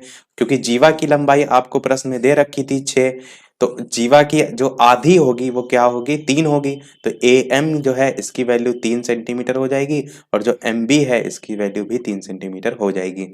ओ ए की वैल्यू आपको दे रखी थी। इसी चित्र को इस टाइप से देखिए कि यहाँ पर आपको जो 3 सेंटीमीटर है ये हमने अभी निकाली जीवा को आधा करके, यहाँ पर m लिखा हुआ है, यहाँ पर a लिखा हुआ है, यहाँ पर o लिखा हुआ है। और प्रश्न में ओ ए की वैल्यू यानी ये वाली 5 सेंटीमीटर आपको ऑलरेडी चित्र में दे रखी थी, ठीक है। तो ये लंब क्या आप नहीं निकाल सकते हैं। आप जानते हैं पाइथागोरस प्रमेय का सूत्र क्या होता है, कर्ण का स्क्वायर बराबर लंब का स्क्वायर प्लस आधार का स्क्वायर। अब यहाँ पर कर्ण ही आपको 5 दे रखा है तो कर्ण की जगह रखिए 5 का स्क्वायर, लंब का स्क्वायर मतलब ओ एम का स्क्वायर, और आधार का स्क्वायर मतलब 3 का स्क्वायर। अब 5 का स्क्वायर करेंगे तो 25 होगा, और इस 3 का स्क्वायर करेंगे 9 होगा, और उधर बराबर के ले जाएंगे तो -9 होगा, और ये ओ एम के स्क्वायर के बराबर होगा। 25 में से 9 आप घटाएंगे तो आपका 16 होगा, और बराबर होगा ओ एम के होल स्क्वायर के बराबर। और ओ एम जब उधर जाएगा तो 16 अंडर रूट में आएगा, तो 4 चक्कू 16 होता है, तो ओ एम की वैल्यू 4 आपकी प्राप्त हो जाएगी। तो प्रश्न में आप देखिए ओ एम की वैल्यू ही तो आपसे पूछी गई थी, तो आपको आसानी से समझ में आ गया होगा। पाइथागोरस प्रमेय पर आधारित इस टाइप के भी प्रश्न आपके डीएलएड में पूछे जाते हैं। बहुत कठिन नहीं पूछे जाते हैं, बहुत सरल नहीं पूछे जाते हैं, मीडियम मॉडरेट लेवल के जो है वो पूछे जाते हैं। अच्छा, एक चीज और ध्यान दीजिएगा कि जैसे मैंने यहाँ पर समझाया है चीजों को, आप ऐसे डीएलएड में जब करते हैं तो ऐसे नहीं करके आएंगे, आप पूरा लिखेंगे कि ओ त्रिभुज को लेंगे, फिर उसमें जी ये एंगल दे रखा है, ओ ए का मान 5 सेंटीमीटर दे रखा है, ए बी बराबर 6 सेंटीमीटर दे रखा है। फिर आप लिखेंगे कि जो केंद्र है उसे जीवा पर डाला गया लंब जीवा को समद्विभाजित करता है, इसलिए जो ए एम है उसकी वैल्यू एम बी के बराबर हो जाएगी। यहाँ पर ए एम जो है यानी टोटल आपका 6 था, तो उसका वो आधा आधा हो जाएगा, यानी 3 3 हो जाएगा। ये सब चीजें आपको दर्शानी होगी। पाइथागोरस प्रमेय अगर लगा रहे हैं तो उसके ऊपर लिखेंगे जरूर आपकी पाइथागोरस प्रमेय से, तभी आपका पूरा जो क्वेश्चन होता है डीएलएड में सही माना जाता है। तो चलिए देखते हैं हम अगला प्रश्न। ये वाला प्रश्न आपको समझ आ गया होगा। अगला प्रश्न भी आपका है कि पार्श्व चित्र में ओ वृत्त का केंद्र है, ठीक है। वृत्त की त्रिज्या आपको 13 सेंटीमीटर दे रखी है, त्रिज्या मतलब ये आपको 13 सेंटीमीटर दे रखी है। और ए बी वृत्त की जीवा है, ए बी वृत्त की जीवा है, अभी हमने देखा था। यदि लंब आपका ओ एम जो है यहाँ पर 5 सेंटीमीटर दे रखा है। अब 5 सेंटीमीटर लंबाई इसकी दे दी गई, पहले जीवा की दी गई थी। अंतर आपने देखा कि बस इतना सा ही अंतर होगा, और यहां पर जीवा ए बी की लंबाई यानी कि पूरे की लंबाई पूछी गई है। बात को ध्यान दीजिएगा, ऐसा ना करिए कि आप यहां पर पाइथागोरस प्रमेय निकालिए और वही आंसर को मान के चले आए। ये पूरा ए बी का मान पूछा गया है, तो आपको क्या करना है मैंने पहले ही बताया, पाइथागोरस प्रमेय लगाएंगे। यहां पर अगर आप देखिए कर्ण की वैल्यू कितनी है तो 13 है, तो कर्ण का स्क्वायर यानी कि 13 का स्क्वायर बराबर लंब कितना है 5 है, लंब का स्क्वायर यानी कि 5 का स्क्वायर प्लस आधार कितना है, आधार आपका ए एम मान लेंगे तो ए एम का स्क्वायर, ठीक है। 13 का स्क्वायर होता है 169, 5 का स्क्वायर होता है 25, और 5 का स्क्वायर करने के बाद उधर ले जाएंगे तो -25, और बराबर किसके होगा, ए एम स्क्वायर के होगा। अब 169 में 25 घटेगा तो आपका 144 होता है, तो आपका ए एम बराबर अंडर रूट में 144 आएगा, क्योंकि ये जो स्क्वायर लगा हुआ है ये उधर चला जाता है। तो ए एम बराबर क्या आ जाएगा, 144 किसका होता है स्क्वायर, तो 12 का होता है, 12 12 144, तो ए एम की वैल्यू आपको 12 प्राप्त हो गई। तो इतने की प्राप्त हुई है आपको 12 वैल्यू, सेंटीमीटर में होगी। अच्छा, ये सब मान जरूर लिख लीजिएगा। अब आपसे प्रश्न में पूछा गया है ए बी जीवा की लंबाई, यानी पूरा पूछा गया तो उसका जस्ट डबल ही होता है। अभी मैंने बताया कि आपसे केंद्र पर से डाला गया जीवा पर लंब, जो जीवा होती है उसको समद्विभाजित भी करता है और साथ ही साथ 90 डिग्री का कोण भी बनाता है। समद्विभाजित मतलब जो है यहाँ पर ए एम की जो वैल्यू आएगी वही वैल्यू एम बी की भी होगी। तो आपने एक 12 निकाल ली, दूसरी भी आपकी 12 होगी, तो दोनों 12 12 जोड़ दीजिए, टोटल आपकी जीवा की लंबाई 24 सेंटीमीटर जो है वो आ जाएगी। इस टाइप से भी प्रश्न आपसे पूछा जाता है। चलिए देखते हैं आपका अगला प्रश्न। अगला प्रश्न है आपका कि पार्श्व चित्र जो है इसमें वृत्त का केंद्र आपको ओ जो है वो दे रखा है। बढ़िया प्रश्न है, ध्यान से समझिएगा। ओ यहाँ पर वृत्त का केंद्र प्रश्न में दे रखा है, ठीक है। आगे लिखा है जिसकी एक जीवा भी है ए बी, ये जो है आपकी जीवा है, जो कि मैंने क्या कहा था कि केंद्र से होकर नहीं जाती, वो जीवा हो जाती है। जरूरी नहीं, एक चीज अच्छा जरूर ध्यान दीजिएगा कि जैसे कि ये वृत्त बना हुआ है, ये वृत्त का केंद्र है, तो जीवा हमेशा ऐसे नीचे ही खींची हो, ऐसा नहीं कोई जरूरी है। जीवा आप ऐसे भी खींच सकते हैं, ऐसे भी खींच सकते हैं, कैसे भी खींच सकते हैं, बस वो केंद्र से होकर नहीं जानी चाहिए, इस चीज में ध्यान जरूर रखिएगा। तो प्रश्न में कह रहा है ए बी की वैल्यू आपको ये 30 दे रखी है, कितनी 30 मिलीमीटर दे रखी है। अच्छा, यहाँ पर मिलीमीटर में दे रखा है मान, और ये भी कह रहा है कि जो व्यास है उसका मान 34 मिलीमीटर दे रखा है। तो व्यास एसी तो है आपका पूरा, केवल एओ आपकी त्रिज्या है, केवल ओसी आपकी त्रिज्या है, पर पूरा जो एसी है वो आपका व्यास है, तो यही आपको 34 मिलीमीटर दे रखा है। अब एक चीज आपने और ध्यान दी कि दोनों ही मान आपको मिलीमीटर में दे रखे हैं, तो आपको किसी में भी मान चेंज करने की कोई आवश्यकता नहीं है। अगर 1 मिलीमीटर में होता है, 1 सेंटीमीटर में होता, तब आपको चेंज करना पड़ता है। यहाँ पर तो दोनों ही है। प्रश्न में आपसे पूछा गया जीवा ए बी जो है इसकी केंद्र से दूरी जो है वो ओडी होगी। जो जीवा आपका ए बी है, हाँ, इसकी केंद्र से जो दूरी है वो ओडी, इसको संदर्भ में यहाँ पर ये मिलाया नहीं गया है, पर लिखा गया है कि जीवा ए बी की केंद्र से दूरी जो है वो ओडी होगी। और डी आपका यहाँ पर पहले से है, ओ यहाँ पर है, तो आप मिला भी सकते हैं। और होगी मतलब कि यही आपसे प्रश्न में पूछा गया है, लिखा है ना कि जीवा ए बी की केंद्र से दूरी ओडी होगी, तो कितनी होगी ये आपको बताना है। अब इस प्रश्न को आप आसानी से कर ले जाएंगे अगर इससे पहले वाले प्रश्न को आपने समझा है। देखिए, सबसे पहले हम क्या करेंगे, जो आपका AC यहां पर भुजा दे रखी है, जो कि आपका एक व्यास है, इससे हम निकालेंगे त्रिज्या। तो AO का मान हम निकाल लेते हैं, तो AO क्या हो जाएगा, जस्ट इसकी आधी हो जाएगी। जब व्यास की वैल्यू आपके 34 mm दे रखी है, तो AO की वैल्यू कितनी हो जाएगी, जस्ट इसका हाफ हो जाएगी। तो आपका 17 दूना 34 होता है, तो AO की वैल्यू भी 17 हो जाएगी, और साथ ही साथ आगे भी लिख सकते हैं कि OC की वैल्यू भी 17 mm हो जाएगी। सब मिलीमीटर में चलनी वैल्यू, ठीक है। अब नीचे अगर देखिए तो जीवा जो है, जब केंद्र से लंब डाला जा रहा है तो जीवा को भी तो दो भागों में बांट रहा है। तो ये जो 30 आपका दे रखा है ये भी दो भागों में बढ़ सकता है, यानी कि जो जीवा है उसमें जो पहला भाग है AD, ये भी आपका 30 का आधा कितना होगा, 15 होगा, तो 15 mm ये हो जाएगा। और साथ ही साथ आपका जो DB है इसकी वैल्यू भी आपकी 15 mm आ जाएगी, जो कि किसका आधा है, जीवा का, दोनों का आधा है, क्योंकि जीवा आपकी 30, साइड में चित्र में सारी चीजें लिखी हुई हैं, देखते हुए चलिएगा। तो ये भी दोनों का आधा आधा हो जाएगा। अब यहाँ पर जो मैंने बताया था कि केंद्र जो है उससे जीवा पर जो लंब डाला जाता है वो 90 डिग्री का कोण बनाता है। तो जब 90 डिग्री का कोण ये बना रहा है तो आप यहाँ पर पाइथागोरस प्रमेय लगा सकते हैं। और पाइथागोरस प्रमेय में देखिए तो आपको मान ये वाला पता है, यानी AO वाला पता है, और नीचे वाला भी पता है, केवल लंब ही तो नहीं पता है। तो वही पाइथागोरस प्रमेय के अनुसार कर्ण का स्क्वायर आप लगाएंगे, लंब का स्क्वायर लगाएंगे, और आधार का लगाएंगे। कर्ण आप मान लीजिए 17 को, तो 17 का स्क्वायर बराबर लंब, आपको ओडी निकालना ही है, प्रश्न में ही पूछा गया, तो ओडी को ऐसे रखिए, और प्लस जो नीचे वाला मान है वो आपका कितना है, एडी, वो कितना है, 15 है, तो 15 का स्क्वायर। अब 17 का स्क्वायर आप करिए तो आपका होता है 289, 15 का करेंगे तो 225 होता है, और 289 में से 225 घटाएंगे तो 64 आता है। तो ओडी का मान यहाँ से क्या आएगा, ओडी स्क्वायर का मान 64 आएगा, और ये जो स्क्वायर है जब उधर जाएगा तो ये अंडर रूट में आ जाएगा, जो कि आपका यहाँ जब बाहर निकलेगा तो 8 आएगा। तो ओडी की वैल्यू 8 मिलीमीटर, प्रश्न में जो मिलीमीटर ही दे रखी थी इकाई, तो 8 mm या मिलीमीटर आपका आंसर हो जाएगा। तो था आसान प्रश्न। देखने में देखिए चीजें कठिन लगती हैं, जब आप एक बार चीजों को समझने लगते हैं, ज्यादा से ज्यादा प्रैक्टिस करने लगते हैं, तो आपको और अच्छे से उस टाइप के प्रश्न भी आने लगते हैं, और प्रश्न भी उस टाइप के सरल लगने लगते हैं। चलिए बढ़ते हैं अपने अगले प्रश्न की तरफ, और अभी हम दो प्रश्न और कराएंगे और लास्ट में एक प्रश्न आपसे और पूछेंगे। तो सब चित्र पर ही आधारित आज प्रश्न है। एक चीज मैं आपको इस प्रश्न को कराने से पहले और बताना चाहूंगा कि कोर्स तो हम पूरा करा चुके हैं, अब हम क्या कर रहे हैं, अलग अलग प्रश्नों की प्रैक्टिस ही करा रहे हैं। तो आप इसी वीडियो के मेन कमेंट में टाइप करके बताइएगा कि आपको किस टॉपिक में या किस टाइप के प्रश्न में दिक्कत आती है। तो जैसे हम ये मिक्स फॉर्म आप देख रहे हैं प्रश्नों का, नेक्स्ट वाले यानी कि कल से भी अब हम क्या करेंगे, एक पर्टिकुलर टॉपिक को नहीं, ऐसे ही जो इंपॉर्टेंट क्वेश्चन होंगे टाइप टाइप के, उनको हम एक ही में मिक्स करके देखेंगे। तो आपको अगर किसी टाइप के प्रश्न में दिक्कत आ रही है तो आप कमेंट में बता दीजिएगा कि आपको ट्रिग्नोमेट्री वाले टाइप क्वेश्चन कराए जाएं, या आप जो उम्र वाले क्वेश्चन आते हैं उस टाइप के कराए जाएं। यानी कि इस टाइप से आप बता दीजिएगा, तो मैं अगले वाले वीडियो में क्या करूंगा, उस टाइप का जो प्रश्न होगा उसको शामिल कर लूंगा। तो और पूरा कोर्स भी हम देख चुके हैं, अब हम देखेंगे आपका साथ ही साथ मॉडल पेपर, जिसका मुझको भी इंतजार था कि जैसे आपकी सारी चीजें खत्म हो फिर हम मॉडल पेपर भी देखें। तो चलिए देखते हैं इस प्रश्न को।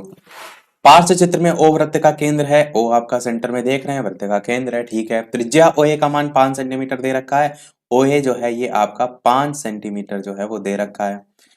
फिर कह रहा है कि जो जीवा है ए बी वो भी आपको 8 सेंटीमीटर दे रखी है, तो पूरी जीवा है कितनी दे रखी है, 8 सेंटीमीटर दे रखी है, तो पूरा आपका 8 सेंटीमीटर आप लिख देंगे। केंद्र ओ से जीवा पर लंब त्रिज्या ओसीडी खींचा गया है। केंद्र जो आपका है ओ, उससे जीवा पर आपका लंब त्रिज्या ओ सी डी, यानी कि लंब तो है ही साथ पूरा त्रिज्या भी है, देखिए पूरा नीचे तक जुड़ा हुआ है। अभी तक के हम प्रश्नों में देख रहे थे कि इस टाइप से आपका कुछ होता था कि नीचे जीवा है और इसको थोड़ा सा वृत्त सहित बना देते ताकि आपको और समझ में आए। ये आपका केंद्र है, केंद्र से ये आगे नीचे त्रिज्या है, तो अभी तक के हम प्रश्नों में देख रहे थे कि ये आपकी त्रिज्या डाली जाती थी, इधर साइड त्रिज्या होती थी और आप क्या करते थे, मान निकाल लेते थे। पर इस प्रश्न में जो एक्स्ट्रा दिया गया है वो ये दिया गया है कि इस जो लंब डाला गया है इसको पूरा नीचे तक जो है वो मिला दिया गया है, यानी कि ये अब एक त्रिज्या बन गई है। मैंने बताया कि केंद्र से जब आपको पूरी परिधि तक होती है, जो भी लाइन खींची होती है वो आपकी त्रिज्या होती है, तो जैसे ये त्रिज्या है वैसे ये भी त्रिज्या है। तो जो लंब डाला गया है वो लंब नहीं है केवल, वो लंब त्रिज्या है। प्रश्न को आपने समझा, अभी मैं केवल प्रश्न समझा रहा हूं। तो लंब त्रिज्या आपकी ये ओसीडी देखिए यहां पर खींची गई है प्रश्न में, इसी को लेकर मैंने बताया है। अब प्रश्न में देखते हैं चीजों को आप लिखते हुए चलेंगे कि OA की वैल्यू आपको प्रश्न में दे रखी है 5 सेंटीमीटर, तो OA बराबर 5 सेंटीमीटर और ये वाला 5 सेंटीमीटर है। साथ ही साथ जो लंब डाला गया है जिस जीवा पर वो भी आपका बराबर होगा, AB पर डाला गया यानी AC बराबर होगा किसके, तो BC के। तो आप यहाँ पर लिख भी सकते हैं AC बराबर होगा BC के, ठीक है। साथ ही साथ जो OA है, इस चीज को ध्यान दीजिए, सबसे जो मेन पॉइंट है वो यही है कि जो OA है ये भी आपकी एक त्रिज्या है। थोड़ा सा अच्छा जूम कर देते हैं, यहाँ पर जूम शायद नहीं होगा, चलिए ऐसे समझ लेते हैं। OA जो है, ये वाली जो OA है, ये वाला अभी जो मैंने चित्र में बताया ये आपकी त्रिज्या है। साथ ही साथ जो OD नीचे तक बना हुआ है ये भी तो आपकी त्रिज्या है और दोनों ही त्रिज्याएं केंद्र से ही खींची गई हैं, तो दोनों त्रिज्याएं भी तो आपस में बराबर होंगी। अभी तक तो आप केवल OC तक देख रहे थे तो आपकी बराबर नहीं होती थी, तो ये आपका जो OD की वैल्यू है ये इस OA के बराबर होगी क्योंकि दोनों ही आपकी वृत्त की त्रिज्याएं हैं। इतनी सी केवल मैं यहाँ पर बात समझाने की कोशिश कर रहा हूँ, उम्मीद करता हूँ आप समझ गए होंगे। अब यहाँ पर इस चीज को लिख भी देते हैं, क्या लिखते हैं कि ओ, ये इसी के सामने चलिए लिख देते हैं कॉमा लगाकर, साथ ही साथ जो OA है ये बराबर होगा OD के, ठीक है। लिख भी सकते हैं कि हम जानते हैं कि यह जो त्रिभुज है इसके इसकी ये जो है वो दोनों त्रिज्याएं हैं, इसलिए OA बराबर OD। अब त्रिभुज में ही आप क्या करेंगे, जो AC आपका मान दे रखा है ये वाला, ये निकालेंगे। अगर जीवा की टोटल लंबाई आपको प्रश्न में 8 सेंटीमीटर दे रखी है तो ये इसका आधा हो जाएगा, यानी AC की वैल्यू आपको कितनी पता चल गई, 4 सेंटीमीटर, और जो CB है इसकी वैल्यू भी 4 सेंटीमीटर आधी आधी होती है, तो ये आपका 4 सेंटीमीटर आ जाएगा। लिखने का तरीका क्या होता है, चलिए इस प्रश्न में बता भी देता हूं मैं कि जैसे लिखेंगे आप कि AC जो है ये बराबर होगा 1/2 AB के, हाफ AB के बराबर होगा, क्योंकि केंद्र से जीवा पर डाला गया लंब उसको 2 समद्विभाजित करता है यानी 2 बराबर भागों में बांटता है, तो AC बराबर 1/2 AB लिखेंगे और इसी को आगे सॉल्व करेंगे तो 1/2 AB का जगह मान दे रखा है प्रश्न में 8 सेंटीमीटर, तो 8 रखेंगे, 2 से काटेंगे तो 2 चक्कू 8, यानी AC की जो वैल्यू है वो आपको 4 सेंटीमीटर यहाँ से प्राप्त हो जाएगी। इस चीज को 4 सेंटीमीटर आप डायरेक्ट लिख सकते हैं, तो ये चीज आपको लिख के दिखानी होगी। ये तो मैंने यही डायरेक्ट बता दिया कि 4 उसकी आधी होगी। अब दूसरे स्टेप में आप क्या करेंगे कि जो एंगल C दे रखा है ये भी तो 90 डिग्री का कोण बना रहा है, 90 डिग्री का कोण बना रहा है, इसीलिए तो आप यहाँ पर पाइथागोरस प्रमेय लगा सकते हैं। ऐसे किसी भी त्रिभुज में नहीं लगा सकते हैं, इस चीज का जरूर ध्यान दीजिएगा। जो समकोण त्रिभुज होता है उसी में पाइथागोरस प्रमेय लगती है, इसीलिए आपको ये लिख के दिखाना होता है कि जो एंगल C है वो 90 डिग्री है। और 90 डिग्री क्यों है, क्योंकि केंद्र से जीवा पर लंब डाला जा रहा है, तो ये जो एंगल C है वो 90 डिग्री है, इसलिए एंगल AOC जो है इसमें पाइथागोरस प्रमेय से, इस टाइप से लिखेंगे। अब यहां पर पाइथागोरस प्रमेय लगाएंगे तो जो OC की वैल्यू है, ये वाला जो लंब वाली वैल्यू है ये आपको निकालनी है, और जो OA है ये आपको पता ही है प्रश्न के अकॉर्डिंग। OA की वैल्यू स्टार्टिंग में हमने देखी 5 सेंटीमीटर, जो सबसे पहले देखी लाइन लिखी हुई है, तो हम यहाँ पर क्या लिखेंगे, OC बराबर या OC का होल स्क्वायर बराबर OA स्क्वायर माइनस OC, नहीं OC हो गया ना, नीचे वाली वैल्यू सी का होल स्क्वायर। ये पाइथागोरस प्रमेय से हमने डायरेक्ट इसको लिख लिया है। बाकी वही आप कर्ण का स्क्वायर व लंब का स्क्वायर प्लस आधार स्क्वायर करेंगे, फिर उधर से वैल्यू उधर जाएगी तो माइनस में आ जाएगी। अब ओसी की जो वैल्यू है वो कितनी आपकी है वो निकालनी है। ओ ए की वैल्यू कितनी है, आपको स्टार्टिंग में 5 दे रखी है तो 5 का स्क्वायर करेंगे। माइनस ए सी की वैल्यू कितनी है, तो आपको मैंने पहले ही बताई कि 4 होगी, उसका आधा होगा तो 4 का स्क्वायर। 5 का स्क्वायर 25 होगा, 4 का स्क्वायर 16 होगा। 25 में 16 आप जोड़ेंगे तो कितना होगा आपका, जोड़ेंगे नहीं घटाएंगे, माइनस है ना तो घटाएंगे तो आपका 9 जो है वो मिलेगा। अब ओसी स्क्वायर की वैल्यू अगर 9 है तो ओसी की वैल्यू 3 आ जाएगी। यहाँ से जो स्क्वायर लगाइए अंडर रूट में, तो यहाँ से आप 3 सेंटीमीटर लिख सकते हैं किसकी वैल्यू, ओसी की। तो ये वाला जो मान है लंब का, ये आपका कितना निकल के आ गया, 3 सेंटीमीटर। प्रश्न में आपसे सीडी की माप पूछी गई थी, आपसे जो नीचे वाला छोटा सा भाग है ये पूछा गया था, ये वाला आपसे जो है वो पूछा गया था कितना होगा। अब इस चीज को थोड़ा सा ध्यान दीजिए कि मैंने स्टार्टिंग में ही बताया था कि जो पूरा त्रिज्या है वो पूरी पूरी बराबर है, यानी कि अगर एओ त्रिज्या बराबर है ओडी त्रिज्या के, और एओ का मान आपको पता है कितना है, प्रश्न के अकॉर्डिंग 5 सेंटीमीटर था आपका, तो 5 सेंटीमीटर अगर एओ है तो जाहिर सी बात है ये पूरी ओडी भी आपकी 5 होगी। मैं इसको रफ कर रहा हूं सारी चीजें, इस चीज को समझिए। जो आपका यहाँ पर बस चित्र ही समझना है, बाकी थ्योरी आपको समझने में कोई दिक्कत नहीं होगी।